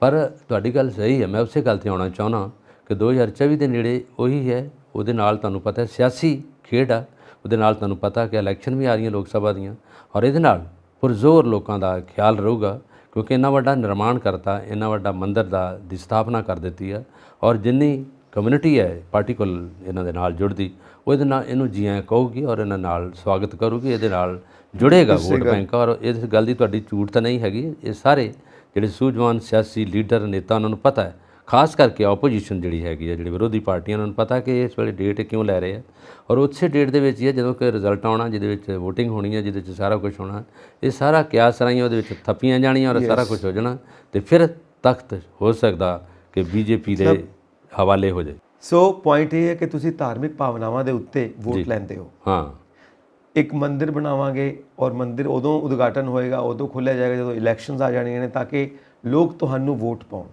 ਮਤਲਬ ਅਸੀਂ ਇੱਦਾਂ ਦੇ ਮੁੱਦਿਆਂ ਦੇ ਉੱਤੇ ਵੋਟਾਂ ਲੈਂਦੇ ਰਹਾਂਗੇ। ਅਸੀਂ ਐਕਚੁਅਲ ਕੰਮ ਕਦੋਂ ਕਰਾਂਗੇ? ਲੋਕਾਂ ਦੇ ਮਸਲੇ ਕਦੋਂ ਚੁੱਕਾਂਗੇ? ਬੇਰੁਜ਼ਗਾਰੀ ਦੀ ਗੱਲ ਹੋ ਰਹੀ ਹੈ, ਮਹਿੰਗਾਈ ਦੀ ਗੱਲ ਹੋ ਰਹੀ ਹੈ। ਸਿਰਫ ਇਹੀ ਸਮੱਸਿਆ ਸੀ ਕਿ ਰਾਮ ਮੰਦਿਰ ਬਣ ਗਿਆ ਤੇ ਭਾਰਤ ਦੀਆਂ ਸਾਰੀਆਂ ਸਮੱਸਿਆਵਾਂ ਹੱਲ ਹੋ ਗਈਆਂ, ਕਿ ਹੁਣ ਰਾਮ ਮੰਦਿਰ 2024 'ਚ ਅਸੀਂ ਖੁਲਵਾਵਾਂਗੇ, ਲੋਕਾਂ ਨੂੰ ਇਮੋਸ਼ਨਲ ਕਰਾਂਗੇ, ਫਿਰ ਅਸੀਂ ਵੋਟਾਂ ਲੈ ਕੇ ਫਿਰ ਸੱਤਾ 'ਚ ਆਵਾਂਗੇ। ਮਤਲਬ ਸੱਤਾ 'ਚ ਆਉਣ ਦੇ ਤੁਸੀਂ ਹੱਕਦਾਰ ਉਦੋਂ ਬਣਦੇ ਹੋ ਜਦੋਂ ਤੁਸੀਂ ਦੇਸ਼ ਵਾਸਤੇ ਕੰਮ ਕਰ ਰਹੇ ਹੋ, ਦੇਸ਼ ਦੀਆਂ ਸਮੱਸਿਆਵਾਂ ਹੱਲ ਕਰਦੇ ਪਏ ਹੋ, ਲੋਕਾਂ ਦੀਆਂ ਸਮੱਸਿਆਵਾਂ ਹੱਲ ਕਰਦੇ ਪਏ ਹੋ। ਮਤਲਬ ਤੁਸੀਂ ਇਹ ਦਿਖਾਉਣਾ ਚਾਹੁੰਦੇ ਹੋ ਕਿ ਬਸ ਭਾਰਤ ਦੇ ਵਿੱਚ ਇੱਕੋ ਹੀ ਮੁੱਦਾ ਸੀ ਕਿ ਰਾਮ ਮੰਦਿਰ ਬਣਨਾ ਚਾਹੀਦਾ ਸੀ, ਉਹ ਮੁੱਦਾ ਅਸੀਂ ਹੱਲ ਕਰ ਦਿੱਤਾ, ਰਾਮ ਮੰਦਿਰ ਦਾ ਨਿਰਮਾਣ ਹੋ ਗਿਆ, ਹੁਣ ਭਾਰਤ ਦੇ ਅੰਦਰ ਕੋਈ ਸਮੱਸਿਆ ਨਹੀਂ ਹੈਗੀ। ਜਿੱਦਾਂ ਤੁਸੀਂ ਗੱਲ ਕੀਤੀ ਹੈ ਨਾ ਕਿ ਇੰਡੀਆ ਦਾ ਜਿਹੜਾ ਸੰਵਿਧਾਨ ਉਹ ਜਦੋਂ ਲਿਖਿਆ ਗਿਆ, ਉਹਦੇ ਜਿੰਨੇ ਵੀ ਨਿਰਮਾਤਾ ਜਿਨ੍ਹਾਂ ਨੇ ਲਿਖਿਆ, ਡਾਕਟਰ ਅੰਬੇਦਕਰ ਜੀ ਨੇ, ਉਦੋਂ ਉਹਨਾਂ ਨੇ ਇਹ ਵਿੱਚ ਮੈਂਸ਼ਨ ਕੀਤਾ ਸੀਗਾ ਕਿ ਜਿਹੜਾ ਧਰਮ ਨਿਰਪੱਖਤਾ ਜਿਹੜੀ ਹੋਣੀ ਜ਼ਰੂਰੀ ਹੈ, ਔਰ ਜਿਹਦੇ ਵਿੱਚ ਸੈਕੂਲਰਿਜ਼ਮ ਜ਼ਰੂਰੀ ਹੈ, ਜਿਹਦੇ ਵਿੱਚ ਸਾਰੇ ਧਰਮਾਂ ਨੂੰ ਇੱਕ ਮਹਾਜ 'ਤੇ ਖੜਾ ਕਰਕੇ ਇੱਕ ਨਿਗਾਹ ਨਾਲ ਵੇਖਣਾ ਜ਼ਰੂਰੀ ਹੈ।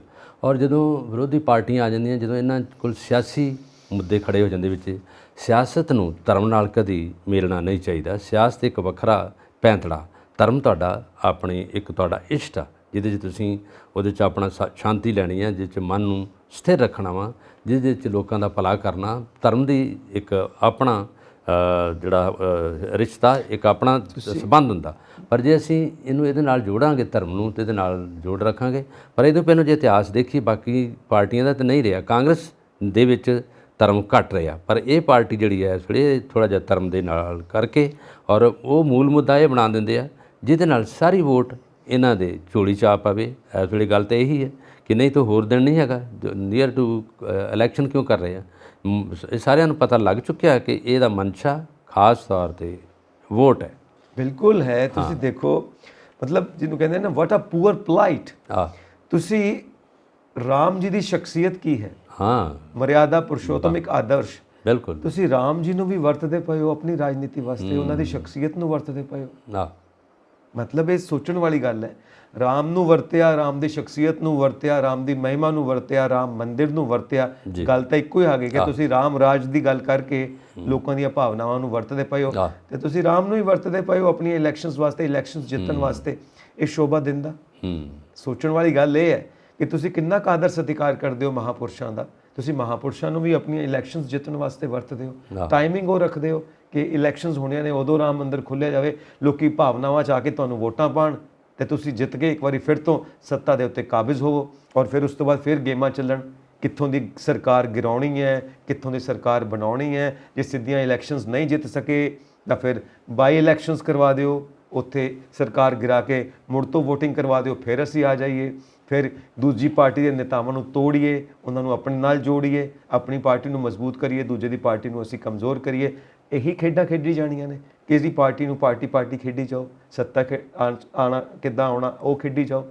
ਦੇਸ਼ ਵਾਸਤੇ ਕੰਮ ਕਦੋਂ ਕਰਾਂਗੇ, ਲੋਕਾਂ ਵਾਸਤੇ ਕੰਮ ਕਦੋਂ ਕਰਾਂਗੇ, ਐਕਚੁਅਲ ਮੁੱਦੇ ਕਦੋਂ ਹੱਲ ਕਰਾਂਗੇ, ਕਦੋਂ ਸਮੱਸਿਆਵਾਂ ਹੱਲ ਕਰਾਂਗੇ, ਇਹ ਸਾਰਾ ਦਿਨ ਰਾਜਨੀਤੀ ਖੇਡੀ ਜਾਵਾਂਗੇ। ਮਤਲਬ ਕਿੰਨੀ, ਜਿਵੇਂ ਮੈਂ ਪਹਿਲਾਂ ਹੀ ਕਿਹਾ, ਵਾਟ ਆ ਪੂਅਰ ਪਲਾਈਟ, ਕਿੱਦਾਂ ਦੀ ਸੋਚ ਹੈ, ਕਿੱਦਾਂ ਦੀ ਮੈਂਟੈਲਿਟੀ ਹੈ। ਜਦੋਂ ਚੋਣਾਂ ਆ ਜਾਂਦੀਆਂ ਨਾ, ਉਹਦੇ 'ਤੇ ਇਹਨਾਂ ਦੀਆਂ ਬੜੀਆਂ ਕਿਆਸ ਰਾਈਆਂ ਔਰ ਬੜੀਆਂ ਇਹਨਾਂ ਦੀਆਂ ਜਿਹੜੇ ਮਸਲੇ ਉੱਠਦੇ ਆ, ਔਰ ਉਹਨਾਂ ਨੂੰ ਪਤਾ ਹੁੰਦਾ ਕਿ ਅਸੀਂ ਕਿਸ ਮਸਲੇ ਨੂੰ ਉਜਾਗਰ ਕਰਾਂਗੇ ਅਤੇ ਕਿਸ ਤਰ੍ਹਾਂ ਅਸੀਂ ਵੋਟ ਬੈਂਕ ਨੂੰ ਇਕੱਠਾ ਕਰਾਂਗੇ, ਇਹ ਖਾਸ ਤੌਰ 'ਤੇ ਵੇਖਿਆ ਜਾਂਦਾ। ਰਹੀ ਗੱਲ ਬਾਕੀ ਜਿਹੜੇ ਮਸਲੇ ਹੈ ਉਹਨਾਂ ਨੂੰ ਇਹ ਭੁੱਲ ਜਾਂਦੇ ਆ, ਜਿਹਦੇ 'ਚ ਲੋਕਾਂ ਦੀ ਸਹੂਲਤਾਂ ਨੇ, ਲੋਕਾਂ ਨੂੰ ਬੇਰੁਜ਼ਗਾਰੀ ਨੂੰ ਦੂਰ ਕਰਨ ਦੇ ਹੁੰਦੇ ਆ, ਗਰੀਬੀ ਦੂਰ ਕਰਨ ਦੇ ਹੁੰਦੇ ਆ, ਲੋਕਾਂ ਦੇ ਰੋਜ਼ੀ ਰੋਟੀ ਦੇ ਮਸਲੇ ਹੁੰਦੇ ਆ, ਉਹ ਨਹੀਂ ਹੁੰਦੇ। ਜਦੋਂ ਧਰਮ ਦਾ ਮਸਲਾ ਆ ਗਿਆ ਤਾਂ ਲੋਕ ਰੋਟੀ ਵੀ ਭੁੱਲ ਜਾਂਦੇ ਆ, ਆਪਣਾ ਸਾਰਾ ਕੁਝ ਭੁੱਲ ਕੇ, ਭਾਵੇਂ ਕੱਪੜੇ ਨਾ ਮਿਲਣ, ਕੁਛ ਨਾ ਮਿਲਣ, ਸਹੂਲਤਾਂ ਭੁੱਲ ਜਾਂਦੇ ਆ। ਸਿਰਫ ਉਸ ਪਾਸੇ ਆ ਜਾਂਦੇ ਕਿ ਜੇ ਇਹਨਾਂ ਦਾ ਗੱਲ ਕੀਤੀ ਆ, ਜੇ ਸਾਡਾ ਭਲਾ ਹੋ ਜਾਂਦਾ ਇਹਦੇ ਰਾਹੀਂ, ਕਿਉਂਕਿ ਲੋਕ ਥੋੜ੍ਹੇ ਜਿਹੇ ਅੰਧ ਵਿਸ਼ਵਾਸ ਨਾਲ ਵੀ ਜੁੜ ਜਾਂਦੇ ਆ, ਲਿਟਰੇਸੀ ਵੀ ਆ, ਅਨਪੜ੍ਹਤਾ ਵੀ ਆ। ਕੁਝ ਇਲਾਕੇ ਸਾਡੇ ਸੂਬੇ ਇਸ ਤਰ੍ਹਾਂ ਦੇ ਹੈਗੇ ਜਿਹੜੇ ਬਹੁਤ ਪਛੜੇ ਲੋਕ ਨੇ, ਪਛੜੇ ਵਰਗ ਹੈ, ਉਹ ਜੰਗਲਾਂ ਦੇ ਵਿੱਚ ਰਹਿ ਰਹੇ ਕੁਝ ਲੋਕ ਇੱਦਾਂ ਦੇ ਆਦਿਵਾਸੀ, ਉਹਨਾਂ ਨੂੰ ਨਹੀਂ ਬਹੁਤ ਪਤਾ ਹੁੰਦਾ। ਉਹ ਇਸੇ ਤਰ੍ਹਾਂ ਦੇ ਨੇ ਕਿ ਚਲੋ ਜੀ ਧਰਮ ਦੀ ਗੱਲ ਹੈ, ਸ਼੍ਰੀ ਰਾਮ ਜੀ ਦਾ, ਭਗਵਾਨ ਜੀ ਦਾ ਨਾਂ ਹੈਗਾ, ਉਹਨਾਂ ਦਾ ਮੰਦਰ ਬਣ ਰਿਹਾ ਹੈਗਾ, ਤਾਂ ਉਹਨਾਂ ਨੇ ਕਿੰਨਾ ਵੱਡਾ ਕੰਮ ਕੀਤਾ, ਔਰ ਇਹਦਾ ਖਾਸ ਤੌਰ 'ਤੇ ਬੜਾ ਪ੍ਰਭਾਵਸ਼ਾਲੀ ਰਹੂਗਾ ਇਹਨਾਂ ਦੇ ਲਈ। ਔਰ ਇਹਨਾਂ ਦੇ ਵੱਡੀ ਜਿਹੜੀ ਹੈ, ਇਹਨਾਂ ਦੀ ਜਿਹੜੀ ਉਹ ਸੋਚ ਹੈ, ਉਹਦੇ 'ਤੇ ਪੂਰੇ ਉਤਰਨਗੇ, ਔਰ ਬਹੁਤ ਵੱਡੀ ਵੋਟ ਬੈਂਕ ਬਣ ਜਾਏਗਾ ਇਹਨਾਂ ਦਾ। ਦੇਖੋ ਗੱਲ ਇਹ ਹੈ, ਰਾਮ ਜੀ ਨੇ ਤਾਂ ਕਦੀ ਆਪਣੇ ਵਾਸਤੇ ਕੁਝ ਕੀਤਾ ਹੀ ਨਹੀਂ। ਜੋ ਕੀਤਾ ਦੇਸ਼ ਵਾਸਤੇ ਕੀਤਾ, ਔਰ ਆਪਣਾ ਪਰਿਵਾਰ ਵੀ ਦੇਸ਼ ਦੇ ਉੱਤੇ ਲੋਕਾਂ ਲਈ ਕੀਤਾ, ਸਾਰੀ ਜ਼ਿੰਦਗੀ ਦੇਸ਼ ਦੇ ਉੱਤੇ ਕੁਰਬਾਨ ਕੀਤੀ। ਔਰ ਤੁਸੀਂ ਉਸੇ ਰਾਮ ਨੂੰ ਵਰਤਦੇ ਪਏ ਹੋ ਆਪਣੀਆਂ ਸਿਆਸੀ ਰੀਝਾਂ ਪੂਰੀਆਂ ਕਰਨ ਵਾਸਤੇ, ਆਪਣੀ ਸਿਆਸਤ ਨੂੰ ਹੋਰ ਚਮਕਾਉਣ ਵਾਸਤੇ। ਔਰ ਦੂਜੀ ਗੱਲ, ਵੱਡੇ ਵੱਡੇ ਅਕਸ਼ਰਾਂ 'ਚ ਕਈ ਵਾਰ ਲਿਖਿਆ ਹੁੰਦਾ, ਇਹ ਰਾਜਨੀਤੀ ਕੇ ਚਾਣक्य, ਇਹ ਹੈ ਰਾਜਨੀਤੀ ਕੇ ਚਾਣक्य। ਉਹ ਚਾਣक्य ਨੇ ਤਾਂ ਕਦੀ ਆਪਣੇ ਵਾਸਤੇ ਕੁਝ ਕੀਤਾ ਹੀ ਨਹੀਂ। ਜੋ ਕੁਝ ਕੀਤਾ ਦੇਸ਼ ਵਾਸਤੇ ਕੀਤਾ, ਦੇਸ਼ ਦੇ ਲੋਕਾਂ ਵਾਸਤੇ ਕੀਤਾ। ਤੇ ਤੁਸੀਂ ਜੋ ਕੁਝ ਕਰਦੇ ਹੋ ਆਪਣੇ ਵਾਸਤੇ ਕਰਦੇ ਹੋ, ਆਪਣੇ ਫਰੈਂਡਸ ਵਾਸਤੇ ਕਰਦੇ ਹੋ, ਆਪਣੇ ਪਰਿਵਾਰਾਂ ਵਾਸਤੇ ਕਰਦੇ ਹੋ, ਆਪਣੇ ਫਿਊਚਰ ਵਾਸਤੇ ਕਰਦੇ ਹੋ, ਆਪਣੇ ਆਪ ਨੂੰ ਚਮਕਾਉਣ ਵਾਸਤੇ ਜੋ ਕਰਦੇ ਹੋ ਆਪਣੇ ਵਾਸਤੇ ਕਰਦੇ ਹੋ। ਔਰ ਨਾ ਤੁਸੀਂ ਕਦੀ ਚਾਣक्य ਦਾ ਲੈਂਦੇ ਹੋ, ਨਾ ਤੁਸੀਂ ਲੈਂਦੇ ਹੋ ਕਦੀ ਰਾਮ ਜੀ ਦਾ ਲੈਂਦੇ ਹੋ, ਔਰ ਸਾਰੇ ਮਹਾਪੁਰਸ਼ਾਂ ਨੂੰ ਤੁਸੀਂ ਵਰਤਦੇ ਹੋ। ਇਹ ਲੋਕਾਂ ਨੂੰ ਪਤਾ, ਛੱਡੋ ਇਸ ਗੱਲ ਨੂੰ, ਕੋਈ ਨਹੀਂ, ਇਹ ਗੱਲ ਬਹੁਤ ਵੱਡੀ ਹੈ, ਇਮੋਸ਼ਨਲ ਹੋ ਜਾਂਦੇ ਆ ਇਸ ਗੱਲ ਨਾਲ। ਇਹਦੇ ਨਾਲ ਤਾਂ ਲੋਕਾਂ ਨੂੰ ਸਮਝ ਵੈਸੇ ਆਇਆ ਖੰਨਾ ਜੀ, ਲੋਕਾਂ ਨੂੰ ਪਤਾ, ਲੋਕ ਜਿਹੜੇ ਪੜ੍ਹੇ ਲਿਖੇ ਲੋਕ ਹੈ, ਕੁਝ ਵਰਗ ਐਸੇ ਵੀ ਜਿਹਨਾਂ ਨੂੰ ਸਮਝ ਹੈਗੀ ਕਿ ਕੀ ਸੋਚਦੇ ਤੇ ਕੀ ਕਰਨਾ ਚਾਹੁੰਦੇ ਆ। ਬਿਲਕੁਲ ਸਹੀ ਹੈ। ਮਸਲਾ ਜਦੋਂ ਉੱਠਿਆ ਸੀ ਉਦੋਂ ਵੀ ਪਤਾ ਲੱਗ ਗਿਆ ਲੋਕਾਂ ਨੂੰ, ਕਈ ਆਲੋਚਨਾ ਵੀ ਕਰਦੇ ਆ, ਔਰ ਇਹਦੇ ਨਾਲ ਜਿਹੜੀ ਆਲੋਚਨਾ ਦੇ ਨਾਲ ਰਹਿਣੀ ਹੈ, ਲੋਕ ਇੰਨੇ ਹੁਣ ਉਹ ਮੂਰਖ ਨਹੀਂ ਰਹਿ ਗਏ, ਬਹੁਤ ਦੂਰ ਤੱਕ ਚਲੇ ਗਏ ਆ, ਪੜ੍ਹੇ ਲਿਖੇ ਲੋਕ ਹੈਗੇ, ਸਮਝਦਾਰ ਹੈਗੇ ਆ। ਤੁਸੀਂ ਹੁਣ ਅਗਲਾ ਵਿਸ਼ਾ ਲਓ, ਕਿਹੜਾ ਲੈ ਰਹੇ? ਹਾਂਜੀ, ਅਗਲਾ ਵਿਸ਼ਾ ਲੈਂਦੇ, ਉਹ ਵੀ ਇਦਾਂ ਦਾ ਹੀ ਹੈ, ਨਾਲ ਹੀ ਜੁੜਿਆ ਹੋਇਆ ਹੈ। ਇਹ ਹੈ ਵਿਸ਼ੇ ਤੇ ਫਿਰ ਇਦਾਂ ਦੇ ਭਖਦੇ ਹੁੰਦੇ ਆ। ਫੁੱਟ ਪਾਓ, ਜਿਹੜੀਆਂ ਫੁੱਟ ਪਾਓ ਤਾਕਤਾਂ ਨੇ, ਉਹ ਲੋਕਾਂ ਨੂੰ ਵੰਡਣ ਵਿੱਚ ਫੇਰ ਸਰਗਰਮ ਹੋ ਗਈਆਂ ਨੇ। ਇਹ ਪੰਜਾਬ ਦੇ ਸੀਐਮ ਭਗਵੰਤ ਮਾਨ ਕਹਿ ਰਹੇ ਨੇ। ਇਹਨਾਂ ਨੇ ਹੁਣ ਦੀਵਾਲੀ 'ਤੇ ਜਦੋਂ ਇਕੱਠੇ ਹੋਏ ਆ ਨਾ, ਵਿਸ਼ਵਕਰਮਾ ਡੇ 'ਤੇ ਕਿਸੇ ਸਮਾਗਮ 'ਚ ਉਹਨਾਂ ਨੇ ਬੋਲਿਆ, ਸੰਗਰੂਰ ਦੇ ਏਰੀਏ 'ਚ ਇਹਨਾਂ ਦਾ ਆਪਣਾ ਹਲਕਾ ਰਿਹਾ, ਉਹਦੇ ਵਿੱਚ ਇਹਨਾਂ ਨੇ ਗੱਲ ਕੀਤੀ ਹੈ ਕਿ ਕੁਝ ਫੁੱਟ ਪਾਓ ਤਾਕਤਾਂ ਜਿਹੜੀਆਂ ਤੋੜ ਰਹੀਆਂ ਸਾਡੀ ਪਾਰਟੀ ਨੂੰ। ਔਰ ਉਹਨਾਂ ਨੇ ਪਿਛਲਾ ਜਦੋਂ ਕਿ ਉਹ ਚੱਲਿਆ ਹੋ ਗਿਆ ਨਾ, ਬੀਜੇਪੀ ਵਾਲਿਆਂ ਦੇ ਇਹਨਾਂ ਦੇ ਮੰਤਰੀਆਂ ਨੂੰ ਖਰੀਦਣ ਦੀ ਕੋਈ ਮੁਹਿੰਮ ਚੱਲੀ ਸੀ, ਉਦੋਂ ਇਹ ਆਪ ਜਰਮਨ ਸੀਗੇ, ਉਹਦਾ ਰੈਫਰੈਂਸ ਦਿੱਤਾ ਹੋਊਗਾ। ਜਾਂ ਇਸ ਤਰ੍ਹਾਂ ਦੀਆਂ ਫੁੱਟ ਪਾਓ ਧਰਮ ਦੇ ਨਾਂ 'ਤੇ ਵੀ ਤੋੜ ਵਿਛੋੜਾ ਹੋ ਰਿਹਾ, ਕਈ ਕੁਛ ਹੋ ਰਿਹਾ। ਔਰ ਘੱਟ ਗਿਣਤੀਆਂ ਅਤੇ ਦੂਜੀਆਂ ਗਿਣਤੀਆਂ ਜਿਹੜੀਆਂ ਬਹੁਤ ਗਿਣਤੀ ਉਹਨਾਂ ਦੀ ਵੀ ਆਪਸੀ ਤਲਵਾਰਬਾਜ਼ੀ, ਆਪਸੀ ਲੜਾਈ ਹੁੰਦੀ ਰਹੀ ਹੈ। ਇਹ ਗੱਲਾਂ ਹਿੰਦੁਸਤਾਨ 'ਚੋਂ ਸ਼ਾਇਦ ਹੀ ਦੂਰ ਜਾਣ, ਹਮੇਸ਼ਾ ਨਾਲ ਜੁੜਦੀਆਂ ਰਹਿੰਦੀਆਂ। ਜਿੱਥੇ ਹੋਇਆ, ਜਿੱਦਾਂ ਹੁਣ ਆਪਾਂ ਧਰਮ ਦੇ ਮਸਲੇ ਦੀ ਗੱਲ ਕਰ ਲਈ ਹੈ, ਫਿਰ ਜਾ ਕੇ ਉਹਦੇ 'ਚ ਹੁੰਦਾ ਬਹੁਤ ਗਿਣਤੀ ਅਤੇ ਜਿਹੜੀ ਘੱਟ ਗਿਣਤੀ ਇਹਨਾਂ ਦਾ ਰੌਲਾ ਹੁੰਦਾ, ਉਹਦੇ 'ਚ ਉਹਨਾਂ ਨਾਲ ਵੀ ਦੂਸਰੀ ਤਰ੍ਹਾਂ ਬਿਹੇਵ ਕੀਤਾ ਜਾਂਦਾ। ਹੋ ਸਕਦਾ ਵੀ ਇਹਨਾਂ ਨੇ ਉਹੀ ਗੱਲ ਕੀਤੀ, ਫੁੱਟ ਪਾਊ ਤਾਕਤਾਂ ਤਾਂ ਇਹ ਦੇਸ਼ 'ਚ ਰਹਿਣੀਆਂ ਹੈਗੀਆਂ ਔਰ ਕੋਈ ਵੀ ਇਸ ਗੱਲ ਤੋਂ ਦੂਰ ਨਹੀਂ ਹੁੰਦਾ। ਸਿਆਸਤ ਵਿੱਚ ਫੁੱਟ ਪਾਊ ਜਿਹੜੀ ਨੀਤੀ ਹੈ ਰਹਿੰਦੀ ਹੁੰਦੀ ਹੈ। ਜੇ ਉਹ ਤਰੀਕੇ ਨਾਲ ਚੱਲ ਪਏ ਜਾਂ ਉਹਨਾਂ ਨੇ ਸਾਫ਼ ਨੀਤੀ ਨਾਲ ਚੱਲ ਪਏ, ਸ਼ਾਇਦ ਉਹਨਾਂ ਦੀ ਪਾਰਟੀ ਕਿਸੇ ਥਾਂ 'ਤੇ ਅਟਕੇ ਨਾ। ਉਹਨਾਂ ਨੂੰ ਆਪਣੇ ਆਪ ਨੂੰ ਤੋਰਨ ਲਈ, ਆਪਣੇ ਆਪ ਨੂੰ ਕਰਨ ਲਈ ਹਰ ਪਾਰਟੀ 'ਚ ਫੁੱਟ ਪਾਊ ਤਰੀਕਾ ਬਣਦਾ। ਕਾਂਗਰਸ ਦਾ ਵੇਖੋ ਪੰਜਾਬ 'ਚ ਕੀ ਬਣਿਆ, ਆਪਸੀ ਫੁੱਟ ਪਾਊ, ਆਪਣਾ ਰੌਲਾ, ਆਪਣਾ ਧੱਕਾ, ਆਪਣਾ ਸਾਰਾ ਕੁਝ ਕਰਕੇ ਪਾਰਟੀ ਕਿਤੇ ਦੀ ਕਿਤੇ ਜਾ ਡਿੱਗੀ, ਹੈ ਨਾ। ਹੁਣ ਭਾਰਤ ਜੋੜੋ ਦਾ ਚੱਲ ਰਿਹਾ, ਜਿਹਦੇ 'ਚ ਰਾਹੁਲ ਗਾਂਧੀ ਆਪ ਤੋਰ ਰਿਹਾ, ਜਿਹੜਾ ਕੰਨਿਆ ਕੁਮਾਰੀ ਤੋਂ ਪੂਰੇ ਦੇਸ਼ਾਂ ਤੱਕ ਚੱਲ ਰਿਹਾ। ਉਹ 3,000 ਕਿਲੋਮੀਟਰ ਤੁਰਨਾ ਜਿਹੜਾ ਜੋੜਿਆ ਉਹਨਾਂ ਨੇ। ਕਦੀ ਤੁਰ ਕੇ ਜਾਂ ਲੋਕਾਂ ਨੂੰ ਮਿਲ ਕੇ ਵੀ ਕਦੀ ਲੋਕ ਸਮਝੇ ਆ? ਲੋਕਾਂ ਨੂੰ ਤਾਂ ਆਪ ਹੀ ਸਮਝ ਹੁੰਦੀ ਹੈ।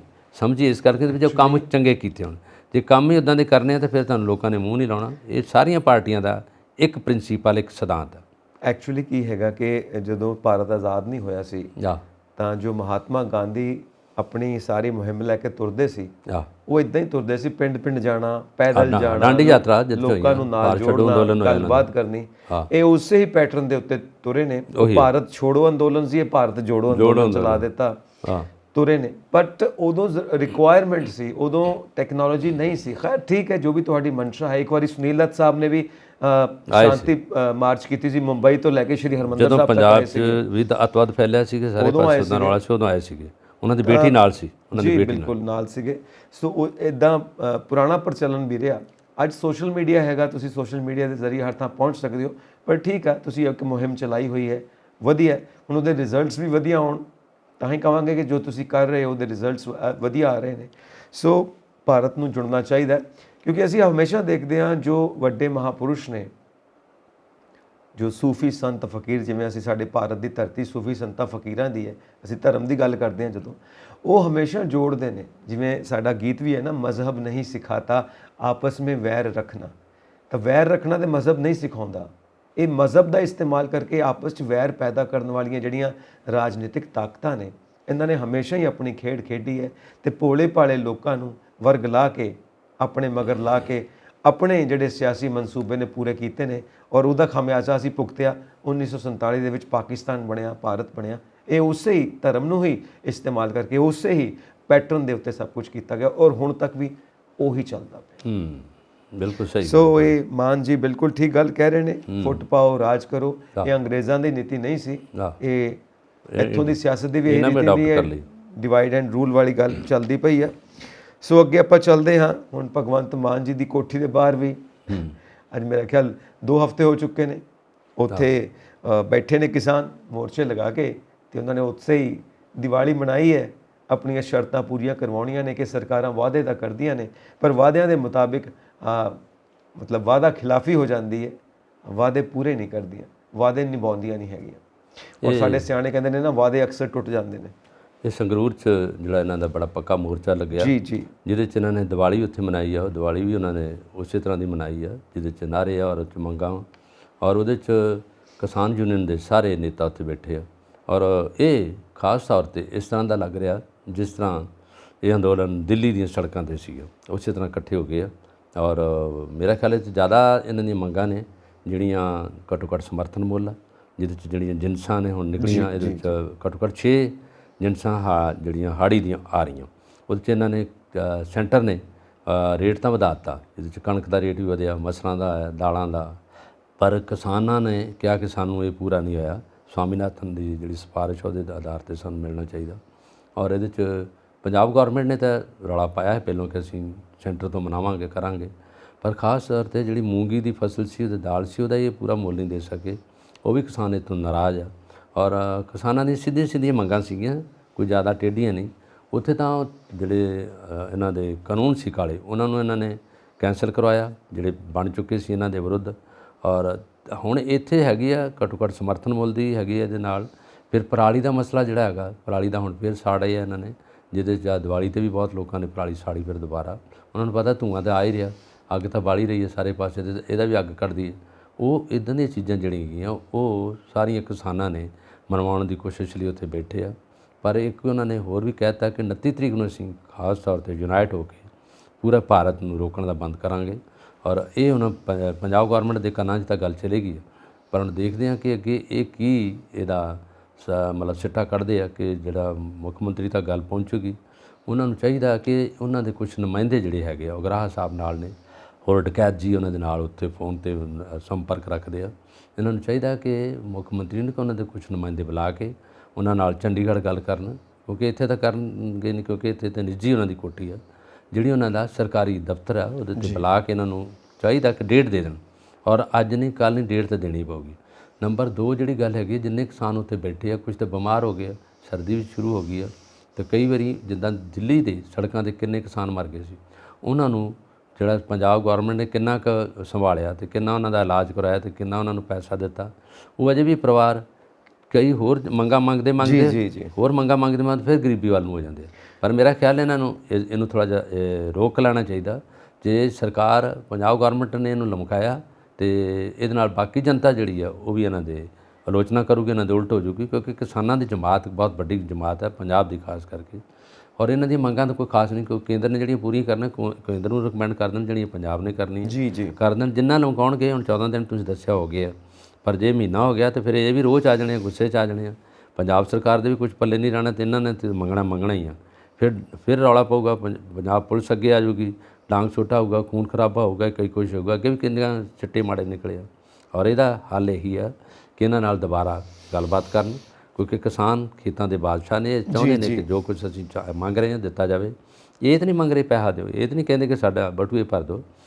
ਜਿਨਸਾਂ ਜਿਹੜੀਆਂ ਵੇਚਣੀਆਂ ਉਹਦੇ ਬਦਲੇ 'ਚ ਪੈਸੇ ਮੰਗ। ਬਿਲਕੁਲ ਐਗਜ਼ੈਕਟਲੀ ਬਲਕਾਰ ਜੀ, ਗੱਲਾਂ ਇਹੋ ਨੇ। ਪਰ ਫਿਰ ਵੀ ਦੇਖੋ ਕਿਸੇ ਵੀ ਹਾਲਾਤ ਵਿੱਚ ਹੋਈਏ ਅਸੀਂ ਦੀਵਾਲੀ ਜ਼ਰੂਰ ਮਨਾਉਂਦੇ ਹਾਂ, ਗੁਰਪੁਰਬ ਜ਼ਰੂਰ ਮਨਾਉਂਦੇ ਹਾਂ, ਆਪਣੇ ਸਾਰੇ ਤਿਉਹਾਰ ਮਨਾਉਂਦੇ ਹਾਂ। ਔਰ ਕਈ ਵਾਰ ਤੁਸੀਂ ਦੇਖਿਆ ਹੋਏਗਾ ਕੋਈ ਬੰਦਾ ਅੱਤ ਦੀ ਗਰੀਬੀ ਵਿੱਚ ਵੀ ਹੋਏਗਾ ਨਾ, ਝੁੱਗੀ 'ਚ ਵੀ ਬੈਠਾ ਹੋਏਗਾ, ਉੱਥੇ ਉਹਨੇ ਕੋਈ ਨਾ ਕੋਈ ਫੋਟੋ ਜ਼ਰੂਰ ਲਗਾਈ ਹੋਏਗੀ ਧਾਰਮਿਕ, ਔਰ ਉਹਨੂੰ ਮੱਥਾ ਜ਼ਰੂਰ ਟੇਕਦਾ ਹੋਏਗਾ। ਮਤਲਬ ਇਸ ਹਾਲਤ ਵਿੱਚ ਵੀ ਉਹ ਰੱਬ ਦਾ ਪੱਲਾ ਨਹੀਂ ਛੱਡਦਾ। ਇਹ ਭਾਰਤ ਦੀ ਸੰਸਕ੍ਰਿਤੀ ਆ। ਸੋ ਦੀਵਾਲੀ ਮਨਾਈ ਉਹਨਾਂ ਨੇ, ਬਹੁਤ ਵਧੀਆ ਲੱਗਾ। ਅਤੇ ਨਾਲ ਦੀਵਾਲੀ ਹੋਰ ਕਿੱਥੇ ਮਨਾਈ, ਪੂਰੇ ਇੰਡੀਆ 'ਚ ਮਨਾਈ ਗਈ, ਪੂਰੇ ਪੰਜਾਬ 'ਚ ਮਨਾਈ ਗਈ ਹੈ। ਅਤੇ ਪੰਜਾਬ ਦੇ ਵਿੱਚ ਕਹਿੰਦੇ ਨੇ ਕਿ ਇਸ ਵਾਰ ਦੀਵਾਲੀ ਮੌਕੇ ਨਾ ਪ੍ਰਦੂਸ਼ਣ ਘਟਿਆ, ਵਧਿਆ ਨਹੀਂ ਹੈ। ਪਰਾਲੀ ਦੀ ਵੀ ਸਮੱਸਿਆ ਸੀ, ਸਮੌਗ ਦੀ ਵੀ ਸਮੱਸਿਆ ਸੀ, ਦਿੱਲੀ ਵਾਲਿਆਂ ਨੂੰ ਵੀ ਕਾਫੀ ਇਤਰਾਜ਼ ਰਹਿੰਦਾ ਸੀ। ਔਰ ਕਈ ਮਜ਼ਾਕ 'ਚ ਕਹਿੰਦੇ ਪੈਣੇ ਕਿ ਕਿਤੇ ਦੀਵਾਲੀ ਦਾ ਪਟਾਕਿਆਂ ਦਾ ਧੂੰਆਂ ਦਿੱਲੀ ਤਾਂ ਨਹੀਂ ਪਹੁੰਚ ਗਿਆ, ਵੀ ਸਾਨੂੰ ਰਿਪੋਰਟ ਦੇ ਹੀ ਦਿਓ। ਇਹ ਵੈਸੇ ਜਿੰਨੇ ਵੀ ਪ੍ਰਦੂਸ਼ਣ ਕੰਟਰੋਲ ਬੋਰਡ ਵਾਲੇ ਨੇ ਉਹਨਾਂ ਨੇ ਕਿਹਾ ਕਿ ਐਤਕੀ ਜਿਹੜਾ ਨਹੀਂ ਤਾਂ ਦੀਵਾਲੀ 'ਤੇ ਆ ਕੇ ਨਾ ਪ੍ਰਦੂਸ਼ਣ ਬਹੁਤ ਹੋ ਜਾਂਦਾ, ਲੋਕਾਂ ਦੀਆਂ ਅੱਖਾਂ ਝੁੰਦਿਆਈਆਂ ਜਾਂਦੀਆਂ ਔਰ ਬਿਮਾਰ ਹੋ ਜਾਂਦੇ ਆ, ਖਾਂਸੀ ਲੱਗਦੀ, ਕਈ ਕੁਛ ਹੁੰਦਾ। ਪਰ ਐਤਕੀ 12.6 ਦੇ ਲਿਹਾਜ਼ ਨਾਲ ਜਿੰਨਾ ਕੁ ਡਾਊਨ ਰਿਹਾ। ਔਰ ਜਦੋਂ ਪਹਿਲੋਂ ਸੀਗਾ ਪਹਿਲੇ ਸਾਲਾਂ 'ਚ 287 ਉੱਪਰ ਤੱਕ ਪਹੁੰਚ ਜਾਂਦਾ ਰਿਹਾ, ਜਿਹਦੇ ਵਿੱਚ ਹਵਾ ਦੀ ਜਿਹੜੀ ਪ੍ਰਦੂਸ਼ਣਤਾ ਹੈਗੀ ਆ ਇਤਨੀ ਘੱਟ ਰਹੀ ਹੈ। ਔਰ ਇਸ ਕਰਕੇ ਹਾਲਾਂਕਿ ਪਟਾਕੇ ਚੱਲੇ ਤਾਂ ਹੈ, ਪਰ ਇੰਨਾ ਜ਼ਿਆਦਾ ਜਿਹੜੀ ਖਰਾਬ ਜ਼ਿਆਦਾ ਧੂੰਆਂ ਕਰਦੇ ਆ ਉਹ ਨਹੀਂ ਚੱਲੇ ਜਿਹਦੇ 'ਚ ਜ਼ਿਆਦਾ ਧੂੰਆਂ ਹੋਵੇ। ਔਰ ਉਹ 'ਚ ਰੋਕ ਤਾਂ ਇਹਨਾਂ ਲਾਈ ਸੀ, ਵੈਸੇ ਸਰਕਾਰ ਨੇ ਕਿਹਾ ਸੀ 8 ਤੋਂ 10 ਵਜੇ ਤੱਕ ਚਲਾਉਣੇ ਜ਼ਰੂਰੀ ਹਨ, ਉਦੋਂ ਬਾਅਦ ਨੇ ਨਾ ਚਲਾਉਣ। ਪਰ ਅਸੀਂ ਆਵਾਜ਼ਾਂ ਸੁਣਦੇ ਰਹੇ ਹਾਂ 2 ਵਜੇ ਤੱਕ 3 ਵਜੇ ਤੱਕ ਵੀ ਪਟਾਕੇ ਚੱਲਦੇ ਰਹੇ ਅਰਾਊਂਡ ਜਲੰਧਰ। ਬਾਕੀ ਸ਼ਹਿਰਾਂ ਦਾ ਤਾਂ ਬਹੁਤ ਇਸੇ ਤਰ੍ਹਾਂ ਚੱਲਦਾ ਰਹੂਗਾ। ਔਰ ਉਦੋਂ ਬਾਅਦ ਜਿਹੜੇ ਬਚੇ ਪਟਾਕੇ ਉਹਦੇ ਅਗਲੇ ਦਿਨ ਵੀ ਚਲਾਏ। ਅਜੇ ਵੀ ਆਵਾਜ਼ ਆਉਂਦੀ ਹੈ। ਇਹ ਦੁਸ਼ਹਿਰੇ ਤੋਂ ਸ਼ੁਰੂ ਕਰ ਦਿੰਦੇ ਪਟਾਕੇ ਚਲਾਉਣੇ ਬੱਚੇ ਖਾਸ ਤੌਰ 'ਤੇ, ਸਿਆਣੇ ਤਾਂ ਨਹੀਂ ਚਲਾਉਂਦੇ, ਸਿਆਣੇ ਤਾਂ ਰੋਕਦੇ ਆ। ਬਹੁਤ ਤਾਂ ਲੋਕਾਂ ਦਾ ਇਹ ਟ੍ਰੈਂਡ ਸੀਗਾ ਕਿ ਯਾਰ ਇੰਨਾ ਪੈਸਾ ਖਰਾਬ ਹੋ ਰਿਹਾ ਪਟਾਕਿਆਂ 'ਤੇ, ਛੁਰਲੀਆਂ 'ਤੇ, ਜਿੰਨੇ ਬਾਹਰ ਨੂੰ ਚਲਾ ਰਹੇ ਬਾਹਰ, ਔਰ ਉਹਨਾਂ ਦਾ ਇਫੈਕਟ ਬੜਾ ਗੰਦਾ ਆ ਰਿਹਾ, ਨਹੀਂ ਚਲਾਉਣੇ ਚਾਹੀਦੇ। ਪਰ ਜਦੋਂ ਉਹ ਨਿਆਣੇ ਸੀ ਉਹਨਾਂ ਵੀ ਚਲਾਏ ਆ। ਇੱਕ ਤਰ੍ਹਾਂ ਦੀ ਪਰੰਪਰਾ ਵੀ ਆ, ਜਦੋਂ ਕੋਈ ਖੁਸ਼ੀ ਦਾ ਮਾਹੌਲ ਸੀਗਾ ਲੋਕ ਚਲਾਉਂਦੇ ਆ ਔਰ ਸਰਕਾਰ ਇਹਨਾਂ ਨੂੰ ਬਹੁਤਾ ਰੋਕਦੀ ਨਹੀਂ। ਔਰ ਇਹਦੇ ਨਾਲ ਆਤਿਸ਼ਬਾਜ਼ੀ ਦੇ ਕਈ ਕਾਰਖਾਨੇ ਆ, ਅੰਮ੍ਰਿਤਸਰ ਦੇ ਵਿੱਚ ਬਹੁਤ ਹੈਗੇ ਆ, ਆਲੇ ਦੁਆਲੇ ਹੋਰ ਵੀ ਹੈਗੇ ਆ, ਕਾਨਪੁਰ ਇੱਧਰ ਵੀ ਆ, ਉਹਨਾਂ ਦਾ ਵੀ ਧੰਦਾ ਚੱਲਦਾ। ਔਰ ਖਾਸ ਤੌਰ 'ਤੇ ਵਿਸਾਖੀ ਦੇ ਦਿਨਾਂ 'ਚ ਹੀ ਖਰੀਦੇ ਜਾਂਦੇ ਆ, ਚਲਾਉਂਦੇ ਆ, ਔਰ ਕਈ ਤਰ੍ਹਾਂ ਦੇ ਭਿੰਨ ਪ੍ਰਕਾਰ ਦੇ ਪਟਾਕੇ ਚਲਾਉਂਦੇ ਆ। ਪਰ ਇਹਦੇ ਨਾਲ ਪ੍ਰਦੂਸ਼ਣ ਤਾਂ ਜਿਹੜਾ ਹੁੰਦਾ ਹੀ ਆ, ਲੋਕਾਂ ਦੀ ਸਿਹਤ 'ਤੇ ਖਰਾਬੀ ਹੁੰਦੀ, ਨੁਕਸਾਨ ਹੁੰਦਾ। ਪਰ ਐਤਕੀ ਜਿਹੜਾ ਪ੍ਰਦੂਸ਼ਣ ਕੰਟਰੋਲ ਬੋਰਡ ਉਹਨੇ ਕਹਿ ਦਿੱਤਾ ਕਿ ਐਤਕੀ ਉਸ ਨਮੀ ਤੱਕ, ਉਸ ਦਰਜੇ ਤੱਕ ਪ੍ਰਦੂਸ਼ਣ ਨਹੀਂ ਗਿਆ, ਥੋੜ੍ਹਾ ਬਚਾ ਰਿਹਾ। ਬੜੀ ਖੁਸ਼ੀ ਦੀ ਗੱਲ ਹੈ, ਨਹੀਂ ਤਾਂ ਅੱਗੇ ਪ੍ਰਦੂਸ਼ਣ ਤਾਂ ਬਹੁਤ ਹੈਗਾ। ਦਿੱਲੀ ਤੱਕ ਆਪਣੀਆਂ ਪਰਾਲੀ ਸਾੜਦੇ, ਉੱਥੋਂ ਤੱਕ ਹਵਾਵਾਂ ਚੱਲ ਪੈਂਦੀਆਂ ਹਰਿਆਣੇ ਵਾਲੇ, ਔਰ ਉੱਥੇ ਲੋਕਾਂ ਨੂੰ ਉੱਥੋਂ ਆ ਜਾਂਦੇ ਆ, ਗੱਡੀਆਂ ਨਹੀਂ ਚੱਲਦੀਆਂ। ਔਰ ਅਜੇ ਇਸ ਕਰਕੇ ਦੀਵਾਲੀ ਦਾ ਤਿਉਹਾਰ ਵੀ ਬੜੇ ਟਾਈਮ 'ਤੇ ਆਉਂਦਾ, ਸਰਦੀ ਨਹੀਂ ਬਹੁਤੀ ਹੁੰਦੀ, ਮੌਸਮ ਇੱਕੋ ਜਿਹਾ ਹੁੰਦਾ, ਨਾ ਗਰਮੀ ਨਾ ਸਰਦੀ, ਮੌਸਮ ਚੰਗਾ ਹੁੰਦਾ। ਔਰ ਬੜੇ ਤਰੀਕੇ ਨਾਲ ਖੁਸ਼ੀਆਂ ਨਾਲ ਪੂਰੇ ਭਾਰਤ ਵਰਸ਼ ਵਿੱਚ ਦੀਵਾਲੀ ਮਨਾਈ ਹੈ। ਔਰ ਇਸ ਗੱਲ ਤੋਂ ਬਚੇ ਰਹੇ ਆ ਜਿਹੜੀ ਤੁਸੀਂ ਆ ਗੱਲ ਕਹੀ ਆ। ਪ੍ਰਦੂਸ਼ਣ ਜਿਹੜਾ ਖਰਾਬ ਜ਼ਿਆਦਾ ਨਹੀਂ ਸੀਗਾ, ਹਵਾ ਵਿੱਚ ਉਹ ਨਮੀ ਰਹੀ ਆ, ਹਵਾ ਬਿਲਕੁਲ ਤੰਦਰੁਸਤ ਤਰੀਕੇ ਨਾਲ ਵਗਦੀ ਰਹੀ ਆ, ਠੰਡੀ ਹਵਾ ਆਉਂਦੀ ਰਹੀ ਆ, ਔਰ ਇਹ ਹੀ ਤਿਉਹਾਰ ਆਉਂਦਾ। ਔਰ ਇੱਕ ਚੀਜ਼ ਹੋਰ ਹੈ, ਅਸੀਂ ਫਿਰ ਵੀ ਆਪਣੇ ਪਲੇਟਫਾਰਮ ਤੋਂ ਇਹ ਗੱਲਾਂ ਜ਼ਰੂਰ ਕਰਦੇ ਹਾਂ ਜ਼ਰੂਰ ਕਿ ਪਟਾਕੇ ਠੀਕ ਹੈ, ਕਈਆਂ ਦਾ ਰੋਜ਼ਗਾਰ ਵੀ ਹੈ, ਉਹਨਾਂ ਦਾ ਸਾਰਾ ਰੋਜ਼ਗਾਰ ਲੱਖਾਂ ਦਾ ਬਿਜ਼ਨਸ ਹੈ, ਉਹ ਵੀ ਠੀਕ ਹੈ। ਦੂਜਾ ਪ੍ਰਦੂਸ਼ਣ ਦਾ ਖਤਰਾ ਵੀ ਹੁੰਦਾ ਕਿਉਂਕਿ ਖਾਸ ਕਰਕੇ ਜਿਹੜੇ ਬਜ਼ੁਰਗ ਨੇ, ਬੱਚੇ ਨੇ, ਬਿਮਾਰ ਨੇ, ਧੂੰਆਂ ਜਦੋਂ ਪਟਾਸ਼ ਹੁੰਦੀ ਆ, ਪਟਾਸ਼ ਦਾ ਧੂੰਆਂ ਬਹੁਤ ਖਤਰਨਾਕ ਹੈ, ਕੌੜਾ ਸਭ ਦੇ ਵਾਸਤੇ ਖਤਰਨਾਕ ਹੈ। ਔਰ ਜੇ ਆਪਾਂ ਕਿਸੇ ਹੋਰ ਤਰੀਕੇ ਨਾਲ ਮਨਾਈਏ, ਮਤਲਬ ਸਿਆਣੇ ਤਾਂ ਕਹਿੰਦੇ ਨੇ ਨੋਟਾਂ ਨੂੰ ਅੱਗ ਲਾਉਂਦੇ ਪਏ, ਹੋਰ ਤਾਂ ਤੁਸੀਂ ਕੀ ਕਰਦੇ ਪਏ ਹੋ ਜਿਹੜੇ ਪਟਾਕੇ ਚਲਾਉਂਦੇ ਹੋ। ਜਿਨ੍ਹਾਂ ਨੂੰ ਲੋੜ ਹੈ, ਲੋੜਵੰਦ ਹੈਗੇ ਨੇ, ਉਹਨਾਂ ਤੱਕ ਕੋਈ ਸਮਾਨ, ਕੋਈ ਚੀਜ਼ਾਂ ਪਹੁੰਚਾਓ, ਉਹ ਵੀ ਇੱਕ ਤਰੀਕਾ ਹੋ ਸਕਦਾ ਹੈ।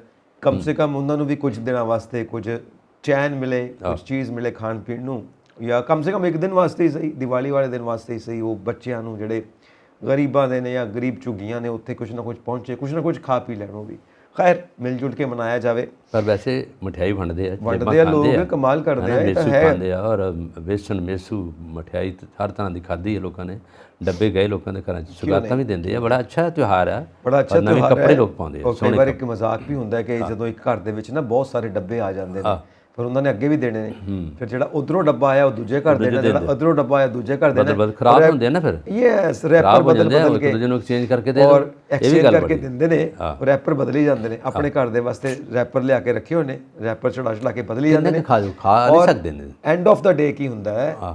ਐਂਡ ਆਫ ਦਾ ਡੇ ਹੁੰਦਾ ਕਿ ਤੁਸੀਂ ਆਪਣੀ ਖਰੀਦੀ ਹੋਈ ਮਿਠਾਈ ਖਾਂਦੇ ਹੁੰਦੇ ਹੋ, ਜਿਹੜਾ ਇੱਕ ਡੱਬਾ ਘਰ ਲੈ ਕੇ ਆਏ ਹੋ ਨਾ, ਉਹੀ ਪੱਲੇ ਰਹਿੰਦਾ, ਉਹੀ ਪੱਲੇ ਰਹਿੰਦਾ, ਬਾਕੀ ਸਾਰੇ ਵੰਡੇ ਜਾਂਦੇ। ਕਿਉਂਕਿ ਲੋਕਾਂ ਦੇ ਜਿਹੜੇ ਹੈ ਨਾ, ਲੋਕਾਂ ਦੇ ਮੇਲ ਜੋਲ ਬੜਾ ਹੀ ਲੋਕਾਂ ਨਾਲ ਹੈਗਾ। ਸਰਕਲ ਜਿੰਨਾ ਤੁਹਾਡਾ ਦਾਇਰਾ ਵਾ, ਉਹਨਾਂ ਲੋਕਾਂ ਨਾਲ ਮਿਲਣਾ ਤਾਂ ਹੋਊਗਾ। ਐਗਜ਼ੈਕਟਲੀ ਜਿਨ੍ਹਾਂ ਦੇ ਘਰ 'ਚ ਖੁਸ਼ੀ ਆ, ਜਿਹਦੇ ਮੁੰਡੇ ਦਾ ਵਿਆਹ ਹੋਇਆ, ਜਿਹਦੀ ਨਵੀਂ ਨੂੰਹ ਆਈ ਹੈ, ਔਰ ਜਿਹਦੇ ਘਰ ਪੁੱਤ ਜੰਮਿਆ ਜਾਂ ਖੁਸ਼ੀਆਂ ਵਾ, ਉਹ ਫਿਰ ਬਹੁਤ ਵੱਡੇ ਲਾਰਜ ਸਕੇਲ 'ਤੇ ਇਸ ਤਿਉਹਾਰ ਨੂੰ ਮਨਾਉਂਦੇ ਆ। ਤੁਸੀਂ ਵੀ ਲੱਗਦਾ ਕਾਫੀ ਇੰਜੋਏ ਕੀਤੀ ਹੈ ਪਾਰਟੀਆਂ? ਇੰਜੋਏ ਤਾਂ ਕਰੀਦਾ ਹਰ ਸਾਲ ਬੜੇ ਖੁਸ਼ੀ ਨਾਲ। ਬਾਈਡਨ ਜੀ ਨੇ ਵੀ ਇੰਜੋਏ ਕੀਤੀਆਂ ਨੇ ਭਾਰਤੀ ਅਮਰੀਕੀਆਂ ਨਾਲ, ਵਾਈਟ ਹਾਊਸ ਦੇ ਵਿੱਚ ਦੀਵਾਲੀ ਮਨਾਈ ਹੈ। ਤੇ ਟਰੂਡੋ ਜਿਹੜੇ ਪ੍ਰਾਈਮ ਮਿਨਿਸਟਰ ਨੇ ਕੈਨੇਡਾ ਦੇ, ਉਹਨਾਂ ਨੇ ਬੰਦੀ ਛੋੜ ਦਿਵਸ ਦੀਆਂ ਸਾਰੇ ਸਿੱਖ ਭਾਈਚਾਰੇ ਨੂੰ ਵਧਾਈਆਂ ਦਿੱਤੀਆਂ ਨੇ, ਨਾਲ ਸਾਰਿਆਂ ਨੂੰ ਦੀਵਾਲੀ ਦੀ ਵਧਾਈ ਦਿੱਤੀ ਹੈ। ਔਰ ਬਾਈਡਨ ਸਾਹਿਬ ਨੇ ਵੀ ਮਨਾਈ ਹੈ। ਉਸ ਤੋਂ ਪਹਿਲਾਂ ਬਰਾਕ ਓਬਾਮਾ ਵੀ ਮਨਾਉਂਦੇ ਨੇ, ਔਰ ਟਰੰਪ ਸਾਹਿਬ ਨੇ ਵੀ ਮਨਾਈ ਹੈ। ਉਹਨਾਂ ਨੂੰ ਮਿਲ ਕੇ ਮਨਾਉਂਦੇ ਹਨ। ਜਿੰਨੇ ਭਾਰਤੀ ਉੱਥੇ ਬੈਠੇ ਆ, ਵਸਨੀਕ ਉੱਥੋਂ ਦੇ, ਉਹਨਾਂ ਨੂੰ ਤਾਂ ਅਮਰੀਕਨ ਸਾਰਿਆਂ ਨੂੰ ਇਕੱਠੇ ਕਰਦੇ ਆ। ਔਰ ਜਿੰਨੇ ਉੱਥੇ ਆ ਇਸ ਵੇਲੇ ਇੰਡੀਅਨ ਲੋਕ ਗਏ ਆ, ਉਹਨਾਂ ਨੇ ਹਫ਼ਤਾ ਪਹਿਲੋਂ ਤਿਆਰੀ ਕਰ ਦਿੱਤੀ ਸ਼ੁਰੂ 'ਚ। ਅਮਰੀਕਾ ਦੇ ਸਾਰੇ ਜਿੰਨੇ ਸਟੇਟ ਆ, ਉੱਥੋਂ ਖਰੀਦੋ ਫਰੋਖਤ ਕੀਤੀ, ਨਵੇਂ ਕੱਪੜੇ ਔਰ ਸਾਰਾ ਕੁਝ ਸਾਜੋ ਸਮਾਨ ਖਰੀਦ ਕੇ। ਬਾਈਡਨ ਸਾਹਿਬ ਨੇ ਤਾਂ ਫਿਰ ਉੱਥੋਂ ਵਾਈਟ ਹਾਊਸ ਤੋਂ ਉਹਨਾਂ ਨੇ ਸਪੀਚ ਦਿੱਤੀ ਇਹਦੇ 'ਤੇ, ਦੀਵਾਲੀ 'ਤੇ ਬੋਲੇ ਆ। ਔਰ ਇਸੇ ਤਰ੍ਹਾਂ ਹੀ ਜਸਟਿਨ ਟਰੂਡੋ ਜੀ ਨੇ ਬੋਲੇ ਆ, ਔਰ ਉਹਨਾਂ ਨੇ ਬੰਦੀ ਛੋੜ ਦਿਵਸ ਜਿਹੜਾ ਮਨਾਇਆ ਗਿਆ, ਉਹਨਾਂ ਨੇ ਕਿਹਾ ਕਿ ਬੜਾ ਵੱਡਾ ਦਿਵਸ ਸੀਗਾ। 6ਵੇਂ ਪਾਤਸ਼ਾਹ ਨੇ ਕੁਰਬਾਨੀ ਕੀਤੀ ਹੈ। 52 ਜਿਹੜੇ ਉਹਨਾਂ ਦੇ ਵਿੱਚ ਸੀਗੇ ਅਰੈਸਟ ਹੋਏ, ਉਹਨਾਂ ਦੀ ਰਿਹਾਈ ਲਈ ਆਪ ਉਹਨਾਂ ਨੂੰ ਨਾਲ ਲੈ ਕੇ ਗਏ ਆ, ਉਹਨਾਂ ਦੀ ਹਿਸਟਰੀ 'ਤੇ ਬੋਲੇ ਆ। ਔਰ ਟਰੂਡੋ ਸਾਹਿਬ ਨੇ ਦੇਖ ਲਓ ਕਿੰਨਾ ਕੁਛ ਇਹਦੇ ਬਾਰੇ ਪੜ੍ਹਿਆ ਹੋਊਗਾ, ਪਤਾ ਉਹਨਾਂ ਨੂੰ ਕਿ ਇੰਡੀਆ ਦੇ ਵਿੱਚ ਪੰਜਾਬ ਦਾ ਇੱਕ ਸੂਬਾ ਹੈਗਾ ਜਿੱਥੇ ਬੰਦੀ ਛੋੜ ਦਿਵਸ ਮਨਾਇਆ ਜਾਂਦਾ, ਤਾਂ ਉਹਦੀ ਪਿਛੋਕੜ ਕੀ, ਉਹਦੀ ਹਿਸਟਰੀ ਕੀ ਆ, ਔਰ ਦੀਵਾਲੀ ਕੀ ਹੈ। ਬੜੀ ਵੱਡੀ ਗੱਲ ਆ। ਔਰ ਲੋਕ ਤਾਂ ਇਹਦੇ ਖੁਸ਼ ਹੁੰਦੇ ਆ ਕਿ ਟਰੂਡੋ ਦਾ ਜਿਹੜਾ ਐਟੀਚਿਊਡ ਹੁੰਦਾ ਸਾਰੇ ਧਰਮਾਂ ਲਈ ਬੜਾ ਨਿਰਪੱਖ ਤੌਰ 'ਤੇ ਹੁੰਦਾ। ਔਰ ਇਸੇ ਤਰ੍ਹਾਂ ਬਾਈਡਨ ਸਾਹਿਬ ਵੀ ਨੇ, ਤੁਸੀਂ ਦੱਸਿਆ ਬਰਾਕ ਓਬਾਮਾ ਵੀ ਇਸੇ ਤਰ੍ਹਾਂ ਬੋਲਦੇ ਰਹੇ। ਔਰ ਖ਼ਾਸ ਤੌਰ 'ਤੇ ਸਾਡੇ ਉੱਥੇ ਭਾਰਤੀ ਬਹੁਤ ਬੈਠੇ ਆ, ਜਦੋਂ ਇਹ ਬੋਲਦੇ ਆ, ਤੁਸੀਂ ਵੀ ਜਦੋਂ ਬੈਠੇ ਹੋ ਨਾ, ਜਦੋਂ ਜਿੱਦਾਂ ਰਿਸ਼ੀ ਸੁਨਕ ਜੀ ਕਿਤੇ ਉੱਥੇ ਉਹਨਾਂ ਦੇ ਚਰਚ ਦੇ ਵਿੱਚ ਜਾ ਕੇ ਗੱਲ ਕਰਨਗੇ, ਜਦੋਂ ਇਹਨਾਂ ਦਾ ਵੱਡਾ ਦਿਨ ਆ ਰਿਹਾ 25 ਦਸੰਬਰ ਦਾ ਜਿਹੜਾ ਦਿਨ ਆ ਰਿਹਾ, ਕ੍ਰਿਸਮਸ ਡੇ, ਜਦੋਂ ਉਹ ਕਿਤੇ ਬੋਲਣਗੇ ਉਹਦੀ ਹਿਸਟਰੀ 'ਤੇ, ਉਹਨਾਂ ਨੂੰ ਬੜੀ ਖੁਸ਼ੀ ਹੋਊਗੀ ਕਿ ਮੂਲ ਨਿਵਾਸੀ ਭਾਰਤ ਦੇ ਆ, ਪਰ ਸਾਡੇ ਬਾਰੇ ਕਿੰਨਾ ਕੁਝ ਜਾਣਦੇ ਆ। ਜਦੋਂ ਦੂਜੇ ਧਰਮ ਦੇ ਬਾਰੇ ਤੁਸੀਂ ਬੋਲੋਗੇ, ਉਹਦੀ ਤੁਲਨਾਤਮਕ ਅਧਿਐਨ ਕਰੋਗੇ, ਐਨਾਲਿਸਿਸ ਕਰੋਗੇ, ਔਰ ਉਹ ਲੋਕ ਖੁਸ਼ ਹੋ ਜਾਂਦੇ ਆ ਦੂਸਰੇ ਧਰਮ ਬਾਰੇ। ਅਤੇ ਕਈਆਂ ਨੂੰ ਤਾਂ ਇੱਥੋਂ ਤੱਕ ਵੀ ਹੈ ਕਿ ਇਹਨਾਂ ਨੂੰ ਆਪਣੇ ਧਰਮ ਦੇ ਇਤਿਹਾਸ ਬਾਰੇ ਵੀ ਬਹੁਤ ਘੱਟ ਪਤਾ ਹੁੰਦਾ। ਮੇਲਾ ਵੇਖਣ ਚਲੇ ਜਾਂਦੇ ਆ, ਇਤਿਹਾਸਕ ਮੇਲਾ, ਉੱਥੋਂ ਜਲੇਬੀਆਂ ਖਾ ਕੇ, ਪਕੌੜੇ ਖਾ ਕੇ ਵਾਪਸ ਆ ਜਾਂਦੇ ਆ, ਪਰ ਬਾਕੀ ਪਤਾ ਨਹੀਂ ਹੁੰਦਾ। ਮੇਲਾ ਵੇਖਣ ਗਏ ਸੀ ਅਸੀਂ, ਉੱਥੇ ਕਿਸੇ ਜਲੇਬੀਆਂ ਖਾਧੀਆਂ, ਪਕੌੜੇ ਖਾਧੇ, ਉਹ ਗਾਇਕ ਸੁਣੇ, ਉਹ ਬੋਲੀਆਂ ਸੁਣੀਆਂ, ਉੱਥੇ ਇਹ ਗੱਲਾਂ ਹੁੰਦੀਆਂ ਨੇ। ਪਰ ਇਹ ਨਹੀਂ ਮੇਲਾ ਲੱਗਿਆ ਕਿਉਂ? ਸ਼ੌਕੀਨ ਨੇ ਖਾਣ ਪੀਣ ਦੇ। ਦੇਖੋ ਮੈਂ ਤਾਂ ਕਈ ਵਾਰ ਹੱਸਦਾ ਹੁੰਦਾ, ਕਈ ਸ਼ਹਿਰ ਦੇ ਵਿੱਚ ਨਾ ਐਸੇ ਬੰਦੇ ਨੇ, ਆਪਣੇ ਜਲੰਧਰ ਵਿੱਚ ਵੀ ਹੋਣਗੇ, ਜਿਨ੍ਹਾਂ ਨੇ ਪੂਰੀ PhD ਕੀਤੀ ਹੋਈ ਹੈ ਪੂਰੇ ਸ਼ਹਿਰ ਦੇ ਉੱਤੇ। ਉਹਨਾਂ ਨੂੰ ਪਤਾ ਸਮੋਸੇ ਕਿਹੜੇ ਹਲਵਾਈ ਦੇ ਵਧੀਆ ਨੇ, ਗੁਲਾਬ ਜਾਮੁਨ ਕਿਹੜੇ ਹਲਵਾਈ ਦੇ ਵਧੀਆ ਨੇ, ਉਹਨਾਂ ਨੂੰ ਬੈਠਾ ਪਤਾ ਹੁੰਦਾ, ਟਿੱਕੀਆਂ ਛੋਲੇ ਕਿੱਥੋਂ ਵਧੀਆ ਮਿਲਣਗੇ, ਠੀਕ ਹੈ ਨਾ, ਕੇਕ ਕਿੱਥੋਂ ਵਧੀਆ ਮਿਲੇਗਾ, ਉਹਨਾਂ ਨੂੰ ਹਰ ਗੱਲ ਦਾ ਪਤਾ ਹੈ। ਮਤਲਬ ਐਡੀ ਰਿਸਰਚ ਹੈ ਉਹਨਾਂ ਦੀ, ਇਹ ਵੀ ਇੱਕ ਅੱਛੀ ਕੁਆਲਿਟੀ ਹੈ। ਬੰਦੇ ਆਂਦੇ ਵੀ ਹਰ ਬੰਦਾ ਵੈਦ ਵੀ, ਤੁਹਾਡੇ ਕਿਤੇ ਮਾੜੀ ਜਿਹੀ ਸੱਟ ਲੱਗੇ ਤੇ 36 ਬੰਦੇ ਤੁਹਾਨੂੰ ਦੱਸਣਗੇ ਯਾਰ ਇਹ 'ਤੇ ਹਲਦੀ ਲਾ ਲਓ, ਇਹ 'ਚ ਦੁੱਧ ਪਾ ਵਿੱਚ ਹਲਦੀ ਪਾ ਕੇ ਪੀਓ, ਇਹ 'ਚ ਸਰੋਂ ਦਾ ਤੇਲ ਥੋੜ੍ਹਾ ਜਿਹਾ ਕੋਸਾ ਕਰਕੇ ਲਾਓ। ਉਹਨਾਂ ਤੁਹਾਨੂੰ ਇਹ ਦੱਸਣਗੇ ਜਦੋਂ ਤੁਹਾਡੇ 'ਤੇ ਕੋਈ ਕੇਸ ਹੋ ਗਿਆ ਜਾਂ ਕਿਤੇ ਕੋਈ ਲੜਾਈ ਹੋ ਗਈ ਤਾਂ 36 ਤੁਹਾਡੇ ਦੇ ਵਕੀਲ ਆ ਜਾਣਗੇ। ਇਹ ਧਾਰਾ 'ਤੇ ਇੰਡੀਅਨ ਪੈਨਲ ਕੋਲ ਤੇ ਆੜ ਲੱਗਣੀ ਹੈ, ਪਰ ਤੁਸੀਂ ਇਹਦੇ 'ਚ ਤੁਸੀਂ ਜੇ ਬਚਣਾ ਵਾ ਨਾ, ਤੁਸੀਂ ਸਰਪੰਚ ਦੇ ਨਾਲ ਮੈਂਬਰ 4-5 ਲੈ ਕੇ ਉਹਨਾਂ ਨਾਲ ਕਰਕੇ ਸਾਰਾ ਸਮਝੌਤਾ, ਤਾਂ ਤੁਹਾਡਾ ਸਾਰਾ ਕੁਛ ਹੋ ਜੂ, ਪੈਸਾ ਬਚ ਜੂਗਾ ਤੁਹਾਡਾ। ਜਿਹੜੇ ਵੀ ਤੁਹਾਡੀ ਦੁੱਖ ਹੈ ਨਾ, ਜਾਂ ਜਿਹੜੇ ਸਾਰੇ ਲੋਕ ਤੁਹਾਨੂੰ ਸਲਾਹਾਂ ਦੇਣਗੇ, ਪਰ ਕਈਆਂ ਦੀ ਚੰਗੀਆਂ ਵੀ ਹੁੰਦੀਆਂ ਤੇ ਕਈਆਂ ਦੇ ਫਸਾਉਣ ਵਾਲੀਆਂ ਵੀ ਹੁੰਦੀਆਂ, ਕਈ ਗਲਤ ਵੀ ਹੁੰਦੀਆਂ। ਉਹ ਨਿਯਮ ਹਕੀਮ ਤੇ ਖਤਰਾ ਜਾਣ ਵਾਲੀ ਗੱਲ। ਐਡਵਾਈਜ਼ਰ ਤੁਹਾਨੂੰ ਬ੍ਰੇਕ ਵੀ ਕਰ ਸਕਦਾ, ਤੁਹਾਨੂੰ ਮੇਕ ਵੀ ਕਰ ਸਕਦਾ। And adviser can break you or make you. ਬਣਾ ਵੀ ਸਕਦਾ ਤੇ ਤੁਹਾਡਾ ਪੱਟਾ ਵੀ ਉਠਾ ਸਕਦਾ। ਗੱਲ ਸੁਣੋ ਜ਼ਰੂਰ, ਗੱਲ ਸੁਣੋ ਤੁਹਾਡੀ। ਇਸ ਗੱਲ ਤੋਂ ਮੈਨੂੰ ਬੜਾ ਮਜ਼ਾ ਆਉਂਦਾ ਇੱਕ ਗੱਲ ਕਰਨ ਦਾ, ਜਿਹੜਾ ਤੁਸੀਂ ਕਹਿੰਦੇ ਹੋ ਨਾ ਕਿ ਕਿਸੇ ਨੂੰ ਸੱਟ ਲੱਗ ਜਾਵੇ ਤੇ ਸਭ ਜਾਣੇ ਸਲਾਹ ਦਿੰਦੇ ਨੇ ਕੀ ਇਲਾਜ ਹੋਣਾ ਚਾਹੀਦਾ ਹੈ। ਇੱਕ ਮਾਤਾ ਜੀ ਡਿੱਗ ਪਏ ਤੇ ਸੱਟ ਲੱਗ ਗਈ, ਹੁਣ ਸਾਰੇ ਜਾਣੇ ਸਲਾਹ ਦੇਣ ਲੱਗੇ ਹੋਏ, ਇਹਨਾਂ ਨੂੰ ਹਲਦੀ ਵਾਲਾ ਦੁੱਧ ਪਿਲਾਓ, ਇਹਨਾਂ ਦੀ ਤੇਲ ਦੀ ਮਾਲਿਸ਼ ਕਰੋ, ਇਹਨਾਂ ਨੂੰ ਸੌਂਫ ਵਾਲਾ ਦੁੱਧ ਪਿਲਾਓ, ਲੱਗੇ ਹੋਏ। ਉਹ ਮਾਤਾ ਜੀ ਤੰਗ ਆ ਕੇ ਕਹਿੰਦੇ ਬਸ ਕਰੋ, ਸਿਰ ਖਾ ਗਏ ਨੇ ਮੇਰਾ, ਐ ਕਰੋ, ਐ ਖਵਾਓ, ਉਹ ਖਵਾਓ, ਉਹ ਖਵਾਓ। ਉਹ ਨਿੱਕਾ ਜਿਹਾ ਮੇਰਾ ਪੁੱਤਰ ਖੜਾ, ਉਹ ਨਿੱਕਾ ਜਿਹਾ ਬੱਚਾ ਖੜਾ, ਉਹਦੀ ਤਾਂ ਕੋਈ ਸੁਣਦਾ ਹੀ ਨਹੀਂ ਹੈਗਾ। ਇੱਧਰ ਆ ਮੇਰਾ ਪੁੱਤਰ, ਇੱਧਰ ਆ, ਤੂੰ ਕੀ ਕਹਿੰਦਾ ਸੀ ਦਾਦੀ ਨੂੰ ਕੀ ਖਵਾਓ? ਕਹਿੰਦਾ ਮੈਂ ਕਹਿੰਦਾ ਦਾਦੀ ਨੂੰ ਨਾ ਬਦਾਮਾਂ ਵਾਲਾ ਕੜਾਹ ਖਵਾਓ। ਕਹਿੰਦੇ ਦੇਖਿਆ ਕਿੰਨੀ ਸੋਹਣੀ ਗੱਲ ਕਰਦਾ ਪਿਆ, ਇਹਦੀ ਤਾਂ ਕੋਈ ਗੱਲ ਹੀ ਨਹੀਂ ਸੁਣਦਾ ਪਿਆ ਕਿ ਦਾਦੀ ਨੂੰ ਬਦਾਮਾਂ ਵਾਲਾ ਕੜਾਹ ਖਵਾ ਦਿਓ। ਮਤਲਬ ਦਾਦੀ ਦਾ ਆਪਣਾ ਜੀ ਕਰਦਾ ਸੀ ਨਾ ਕੜਾਹ। ਇੱਕ ਤੁਸੀਂ ਕਹਾਣੀ ਜ਼ਰੂਰ ਪੜ੍ਹੀ ਹੋਊਗੀ, ਆਪਾਂ ਤੀਜੀ ਚੌਥੀ ਪੜ੍ਹਦੇ ਸੀ ਕਿ ਕਹਾਣੀ ਹੁੰਦੀ ਕਿ ਇੱਕ ਉੱਚੇ ਰੁੱਖ 'ਤੇ ਕੋਈ ਬੰਦਾ ਚੜ੍ਹ ਗਿਆ ਖੁਸ਼ੀ ਨਾਲ ਹੀ, ਜਦੋਂ ਚੜ੍ਹ ਗਿਆ ਮੁੜ ਕੇ ਉੱਥੇ ਉਤਰਿਆ ਨਾ ਜਾਵੇ। ਅਤੇ ਜਦੋਂ ਬੰਦੇ ਉਹ ਕਹਿਣ ਯਾਰ ਇਹਨੂੰ ਉਤਾਰੀਏ ਕਿੱਦਾਂ, ਸਾਰੇ ਸੋਚਾਂ 'ਚ ਪੈ ਗਏ। ਇੱਕ ਬੰਦਾ ਨਾਲ ਦੀ ਲੰਘਿਆ, ਆਂਦਾ ਜੀ ਕੋਈ ਦੱਸੋ ਕੋਈ ਸੋਚ? ਆਂਦਾ ਹੈ ਕਰ ਦਿੰਦੇ ਹਾਂ। ਕਹਿੰਦਾ ਲੰਬਾ ਰੱਸਾ ਹੈਗਾ? ਕਹਿੰਦਾ ਹੈਗਾ, ਲੈ ਆਉਂਦੇ। ਆਂਦਾ ਲਿਆਓ, ਲੈ ਆਂਦਾ ਰੱਸਾ। ਉਹਨਾਂ ਲਿਆਇਆ ਰੱਸਾ, ਉਹਨੇ ਜ਼ੋਰ ਦੀ ਮਾਰਿਆ, ਉਹਨਾਂ ਦਾ ਫੜ ਉਹਨੇ ਕੈਚ ਕਰ ਲਿਆ। ਉਹਨਾਂ ਦੇ ਹੁਣ ਪਾ ਆਪਣੇ ਗਲ 'ਚ, ਉਹਨੇ ਗਲ 'ਚ ਪਾ ਲਿਆ। ਉਹਨੂੰ ਬੰਦੇ ਨੂੰ ਹੱਥ, ਉਹਨੇ ਝਟਕਾ ਦਿੱਤਾ, ਬੰਦਾ ਥੱਲੇ ਆ ਕੇ ਉਹਦੀ ਧੌਣ 'ਤੇ ਵੱਜੀ ਆ ਕੇ ਉਹ ਬੇਹੋਸ਼ ਹੋ ਗਿਆ। ਉਹ ਕਹਿੰਦੇ ਤੂੰ ਇਹ ਕੀ ਕੀਤਾ ਸ਼ਦਾਈ ਆ, ਤੂੰ ਇਹ ਮਰਵਾਤਾ ਬੰਦਾ ਸਾਡਾ। ਆਂਦਾ ਕਮਲੇ ਮੇਰੀ ਤਾਂ ਗੱਲ ਠੀਕ ਸੀ, ਮੈਂ ਗਲਤ ਨਹੀਂ ਗਾ। ਆਂਦਾ ਗਲਤ ਹੈ ਤੂੰ ਥੱਲੇ ਸੁੱਟ ਲਿਆ। ਆਂਦਾ ਮੈਂ ਇੱਦਾਂ ਕਈ ਬੰਦੇ ਖੂਹ 'ਚੋਂ ਕੱਢੇ ਆ। ਉਹ ਆਂਦਾ ਖੂਹ ਉੱਤੇ ਚਲੇ ਗਿਆ, ਉਹ ਥੱਲਿਓਂ ਕੱਢੀ ਦਾ ਹੈ ਨਾ। ਉਹ ਆਂਦਾ ਇਹ ਵੀ ਜਿਹੜੀ ਮਾੜੀ ਸਮਝ ਆ। ਆਂਦਾ ਮੈਂ ਕਈ ਬੰਦੇ ਖੂਹ 'ਚੋਂ ਕੱਢ ਕੇ ਬਚਾਤੇ ਆ, ਅਤੇ ਉੱਤੋਂ ਆ ਕੇ ਬੰਦਾ ਮਰ ਗਿਆ ਯਾਰ ਤੁਹਾਡਾ। ਇਹ ਹੈ, ਇਹ ਹੁੰਦੀ ਹੈ ਹੋਸ਼ੀ ਸੋਚ, ਕੱਚੀ ਗੱਲ। ਇੱਦਾਂ ਦਾ ਨੀਮ ਹਕੀਮ ਖਤਰਾ ਹੈ ਜਾਨ। ਔਰ ਉਹਦਾ ਵੀ ਕਿਸੇ ਨੇ ਤਰਜਮਾ ਕੀਤਾ ਸੀ, ਨੀਮ ਹਕੀਮ ਖਤਰਾ ਹੈ ਜਾਨ। ਕਹਿੰਦਾ ਇਹ ਹਕੀਮ ਤੂੰ ਨੀਮ ਕੇ ਪੇੜ ਕੇ ਨੀਚੇ ਮਤ ਸੋ, ਤੇਰੀ ਜਾਨ ਨੂੰ ਖਤਰਾ। ਉਹ ਅੱਗੋਂ ਆ ਗਿਆ ਨਵਾਂ ਹੀ ਵਿਆਖਿਆ ਕਰਨ ਵਾਲਾ। ਖੈਰ ਆਪਾਂ ਅੱਗੇ ਵਧੀਏ। ਦੇਖੋ ਜੀ, ਪੰਥ ਦੇ ਵਾਸਤੇ ਇੱਕ ਸਟੇਟਮੈਂਟ ਦਿੱਤੀ ਹੈ ਗਿਆਨੀ ਹਰਪ੍ਰੀਤ ਸਿੰਘ ਜੀ ਨੇ।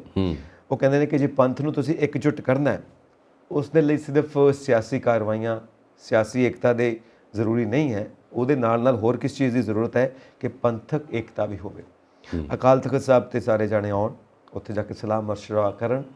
ਸਿਆਸੀ ਏਕਤਾ ਦੇ ਨਾਲ ਜਦੋਂ ਪੰਥਕ ਏਕਤਾ ਮਿਲੇਗੀ ਤਾਂ ਹੀ ਅਸੀਂ ਆਪਣੇ ਜਿਹੜੇ ਸਾਰੇ ਫੈਸਲੇ ਸਹੀ ਤਰੀਕੇ ਨਾਲ ਕਰ ਸਕਾਂਗੇ ਅਤੇ ਸਰਕਾਰਾਂ ਨੂੰ ਮਨਵਾ ਸਕਾਂਗੇ ਕਿ ਅਸੀਂ ਕੀ ਚਾਹੁੰਦੇ ਹਾਂ, ਅਸੀਂ ਤੁਹਾਡੇ ਕੋਲੋਂ ਕੀ ਫੈਸਲੇ ਚਾਹੁੰਦੇ ਹਾਂ। ਇਹਨਾਂ ਇੱਕ ਜਨਰਲ ਅਜਲਾਸ ਇਕੱਠਾ ਕੀਤਾ ਸੀਗਾ ਜੀ। ਔਰ ਉਹਦੇ 'ਚ ਬੜੇ ਸਕਾਲਰ, ਸਾਰੇ ਸੂਝਵਾਨ ਲੋਕ ਆ ਗਏ, ਜਿਹੜੇ ਸਮਝਦੇ ਆ ਪੰਥ ਦੀ ਸਾਰੀਆਂ ਸਮੱਸਿਆਵਾਂ ਨੂੰ ਔਰ ਸਿਆਸਤ ਨੂੰ।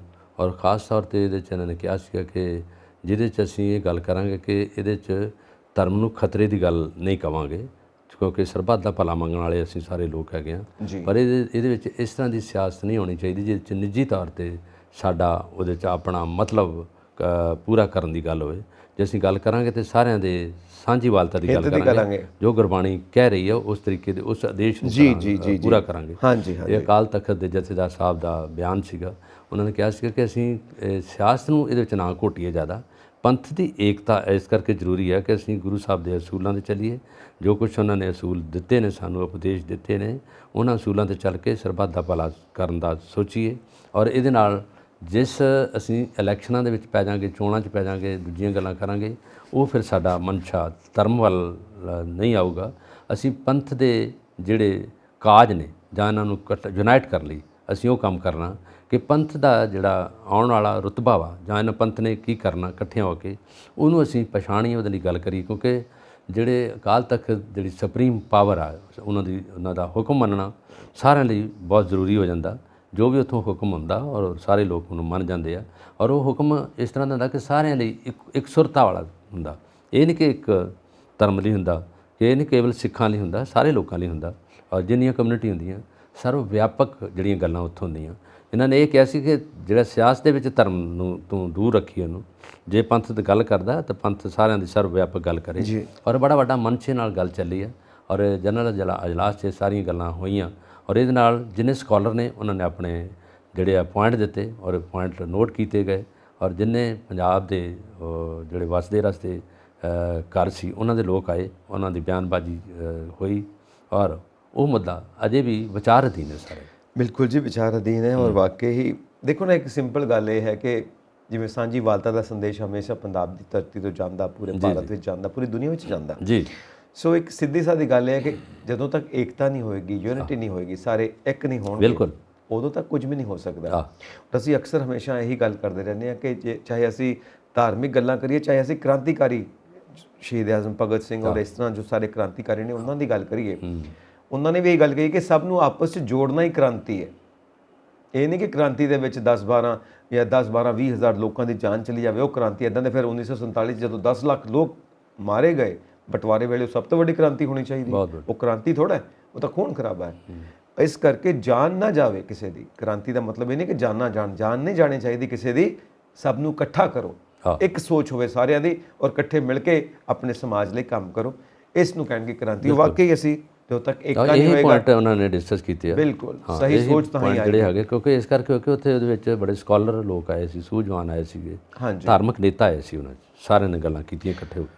ਜੀ, ਹੁਣ ਆਪਾਂ ਅੱਗੇ ਚੱਲਦੇ ਹਾਂ ਔਰ ਇਸ ਮਸਲੇ ਨੂੰ ਲੈਂਦੇ ਹਾਂ ਕਿ ਗੁਰਦੁਆਰਾ ਚੋਣ ਕਮਿਸ਼ਨ ਨੂੰ ਕਮੇਟੀ ਦੀਆਂ ਚੋਣਾਂ ਕਰਵਾਉਣ ਲਈ ਕੇਂਦਰ ਤੋਂ ਹਰੀ ਝੰਡੀ ਦੀ ਉਡੀਕ ਹੈ, ਕਿਉਂਕਿ ਜਦੋਂ ਤੱਕ ਉੱਥੋਂ ਹਰੀ ਝੰਡੀ ਨਹੀਂ ਮਿਲੇਗੀ ਇੱਧਰ ਇਲੈਕਸ਼ਨਸ ਪੋਸੀਬਲ ਨਹੀਂ ਹੋਣਗੀਆਂ।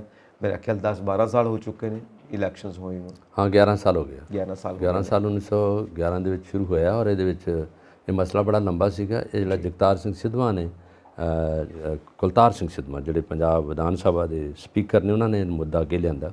ਉਹਨਾਂ ਨੇ ਕਿਹਾ ਕਿ ਇਹਦੇ 'ਚ ਅਸੀਂ ਤਿਆਰ ਹਾਂ, ਅਸੀਂ ਪੰਜਾਬ ਗੌਰਮੈਂਟ ਵੱਲੋਂ ਚੋਣ ਜਿਹੜੀ ਇਹਨਾਂ ਦੀ ਬਣਾਇਆ ਰਿਹਾ, ਜਿਹੜਾ ਚੋਣ ਹੋਣੀ ਆ ਉਹਦੇ ਅਸੀਂ ਸਾਰੇ ਮੁਲਾਜ਼ਮ ਵੀ ਦੇਵਾਂਗੇ, ਜਗ੍ਹਾ ਵੀ ਦੇਵਾਂਗੇ, ਇਹਨਾਂ ਦਾ ਖਾਣ ਪੀਣ ਦਾ ਵੀ ਰੱਖਾਂਗੇ। ਪਰ ਇਹਦੇ ਵਿੱਚ ਸਾਰਾ ਦੇਣਾ ਇੱਧਰੋਂ ਗ੍ਰਹਿ ਮੰਤਰੀ ਸੈਂਟਰ ਵੱਲੋਂ ਹੁਕਮ ਆਉਣਾ ਕਿ ਕਦੋਂ ਇਲੈਕਸ਼ਨ ਹੋਣੀ ਹੈ ਔਰ ਇਹ ਉਡੀਕ ਰਹੇ ਆ ਕਿ ਕਦੋਂ ਹਰੀ ਝੰਡੀ ਹੁੰਦੀ ਹੈ, ਕਦੋਂ ਅਸੀਂ ਇਲੈਕਸ਼ਨ ਨੂੰ ਅੱਗੇ ਤੋਰੀਏ। ਔਰ ਇਹ ਕਿਉਂਕਿ 11 ਸਾਲ ਅੱਗੇ ਹੋ ਗਏ ਔਰ ਉਹਦੇ 'ਚ ਕੋਈ ਪੂਰੀ ਤਰ੍ਹਾਂ ਅਜੇ ਸਥਿਰ ਨਹੀਂ ਬੈਠਾ ਔਰ ਇਹਦੇ 'ਚ ਹੁਣ ਪੰਜਾਬ ਗੌਰਮੈਂਟ ਵੀ ਇਨਵੋਲਵ ਹੋ ਗਈ ਹੈ। ਇਹਨਾਂ ਨੇ ਕਿਹਾ ਕਿ ਅਸੀਂ ਵੀ ਲੈਟਰ ਲਿਖਾਂਗੇ, ਉਹਦੇ 'ਚ ਜਿਹੜੇ ਚੋਣ ਕਮਿਸ਼ਨਰ ਹੈਗੇ ਨੇ ਸਰਾਜ ਜੀ, ਉਹ ਵੀ ਇੱਥੇ ਨੇ ਔਰ ਉਹਨਾਂ ਨੇ ਖੁਦ ਮਿਲ ਕੇ ਕਿਹਾ ਸਿੱਧਵਾਂ ਜੀ ਨੇ ਕਿ ਅਸੀਂ ਤੁਹਾਨੂੰ ਜਗ੍ਹਾ ਵੀ ਦੇਵਾਂਗੇ, ਆਫਿਸ ਤਾਂ ਇਹਨਾਂ ਦੇ ਦਿੱਤਾ ਉਹਨਾਂ ਨੂੰ ਔਰ ਉਹਦੇ 'ਚ ਅਸੀਂ ਪੈਸਾ ਵੀ ਦੇਵਾਂਗੇ, ਤੁਹਾਡੇ ਲਈ ਮੁਲਾਜ਼ਮ ਵੀ ਦੇਵਾਂਗੇ। ਉਹਨਾਂ ਨੇ ਆਪਣੇ ਜਿਹੜਾ ਗ੍ਰਹਿ ਵਿਭਾਗ ਉਹਨਾਂ ਨੂੰ ਫਟਕਾਰਿਆ ਕਿ ਤੁਸੀਂ ਇਹਨਾਂ ਦੀ ਹੈਲਪ ਲਈ ਕਿਉਂ ਨਹੀਂ ਨਿਕਲੇ ਅਜੇ ਤੱਕ, ਤੁਸੀਂ ਉੱਥੇ ਕੰਮ ਕਰੋ, ਉਹਨਾਂ ਨੂੰ ਆਪਣੇ ਮੁਲਾਜ਼ਮ ਦਿਓ ਤਾਂ ਕਿ ਉਹਨਾਂ ਨੂੰ ਜੋ ਕੁਝ ਮੰਗਦੇ ਇਹਨਾਂ ਨੂੰ ਕੰਮ ਕਰਵਾਓ। ਔਰ ਇਸ ਵੇਲੇ ਬਿਲਕੁਲ ਇਹ ਕਾਰਜਸ਼ੀਲ ਅਵਸਥਾ 'ਚ ਆ ਗਿਆ, ਹੁਣ ਕੰਮ ਅੱਗੇ ਤੁਰਨ ਦੀ ਸਮਰੱਥਾ 'ਚ ਹੈਗਾ। ਜੀ, ਚਲੋ ਬਹੁਤ ਵਧੀਆ ਰਹੇਗਾ ਜੀ, ਇਹ ਪੰਜਾਬ ਵਾਸਤੇ ਸਭ ਕੁਝ ਸਹੀ ਹੋਵੇ ਔਰ ਦੀਵਾਲੀ ਦੇ ਮੌਕੇ ਦੇ ਉੱਤੇ ਸਭ ਦੀ ਸੋਚ ਵੀ ਸਹੀ ਹੋਵੇ। ਬਿਲਕੁਲ, ਔਰ ਮਿਲ ਕੇ ਆਪਣੇ ਦੇਸ਼ ਲਈ। ਹਾਂ, ਜਿੱਦਾਂ ਤੁਸੀਂ ਏਕਤਾ ਦੀ ਗੱਲ ਕੀਤੀ ਹੈ, ਏਕਤਾ ਜਿਹੜੀ ਹੈਗੀ ਉਹ ਲੋਕ ਇਕੱਠੇ ਰਹਿਣ, ਹੈ ਨਾ, ਫੁੱਟ ਪਾਊ ਨੀਤੀਆਂ ਤੋਂ ਦੂਰ ਰਹਿਣ ਤਾਂ ਕਿ ਸਾਰੇ ਲੋਕ ਸੁਖੀ ਵਸਣ, ਸਾਡੇ ਜਵਾਨ ਜਿਹੜੇ ਆ ਉਹ ਅਗਲੀਆਂ ਪਲਾਂਘਾਂ 'ਚ ਆਉਣ ਔਰ ਉਹ ਤਰੱਕੀਆਂ ਕਰਨ। ਔਰ ਇਹ ਤਿਉਹਾਰ ਵੀ ਸਾਨੂੰ ਇਹੀ ਸਿਖਾਉਂਦੇ ਆ ਕਿ ਦੇਸ਼ ਵਿੱਚ ਸ਼ਾਂਤੀ ਰਹੇ, ਲੋਕ ਖੁਸ਼ ਰਹਿਣ। ਔਰ ਖੁਸ਼ ਤਾਂ ਵੈਸੇ ਹੋਏ ਗਏ, ਜਿਹੜੀ ਤੁਸੀਂ ਪਹਿਲੀ ਖਬਰ ਦੱਸੀ ਅੱਜ ਬੜੀ ਚੁਣਵੀਂ ਸੂਨਕ ਜੀ ਬਾਰੇ, ਜੀ ਸੂਨਕ ਜੀ ਉੱਥੋਂ ਦੇ ਪ੍ਰਧਾਨ ਮੰਤਰੀ ਬਣ ਗਿਆ ਔਰ ਇਹ 'ਚ ਪੂਰਾ ਇੰਡੀਆ ਨਹੀਂ ਪੂਰਾ ਵਿਸ਼ਵ ਵੀ ਖੁਸ਼ ਹੋ ਗਿਆ। ਬਿਲਕੁਲ, ਜਿਹੜਾ ਕਿਸੇ ਪਾਰਟੀ ਨਾਲ ਪਤਾ ਨਹੀਂ ਸੀ, ਕੰਜ਼ਰਵੇਟਿਵ ਪਾਰਟੀ 'ਚ ਬਾਅਦ 'ਚ ਆ ਗਏ ਆ, ਪਰ ਪਹਿਲਾਂ ਉਹ ਜੋ ਕੁਝ ਕਰਦੇ ਰਹੇ ਆ, ਫਿਰ ਉਹ ਫਾਈਨਾਂਸ ਮਿਨਿਸਟਰ ਰਹੇ ਆ ਔਰ ਛੋਟੀ ਜਿਹੀ ਹਿਸਟਰੀ ਨੂੰ ਲੈ ਕੇ ਇਮੀਡੀਏਟ ਹੀ ਪ੍ਰਧਾਨ ਮੰਤਰੀ ਬਣਨਾ ਕਿੱਡੀ ਵੱਡੀ ਗੱਲ ਹੈ। ਸਾਡੇ ਦਰਸ਼ਕ ਤਾਂ ਵੈਸੇ ਖੁਸ਼ ਹੋਏ ਇਸ ਗੱਲ ਤੇ। ਬਿਲਕੁਲ ਖੁਸ਼ ਹੋਣਗੇ ਔਰ ਅਸੀਂ ਪੂਰੀ ਦੁਨੀਆ ਨੂੰ ਆਪਣਾ ਪਰਿਵਾਰ ਮੰਨਦੇ ਹਾਂ। ਗੁਰਬਾਣੀ ਅਨੁਸਾਰ ਸੁਖੀ ਵਸੇ ਮੋਰੋ ਪਰਿਵਾਰਾ, ਸਭ ਦਾ ਸੁਖ ਮੰਗਦੇ ਹੋਏ ਅਸੀਂ ਤੁਹਾਡੇ ਕੋਲੋਂ ਇਜਾਜ਼ਤ ਚਾਹਾਂਗੇ ਔਰ ਸਾਨੂੰ ਆਪਣੇ ਵਿਚਾਰ ਜ਼ਰੂਰ ਇਨਬਾਕਸ ਕਰੋ ਔਰ ਸਾਡਾ ਚੈਨਲ ਪੰਜਾਬ ਮਿਲ USA TV ਸਬਸਕ੍ਰਾਈਬ ਕਰੋ। ਸਤਿ ਸ਼੍ਰੀ ਅਕਾਲ ਜੀ।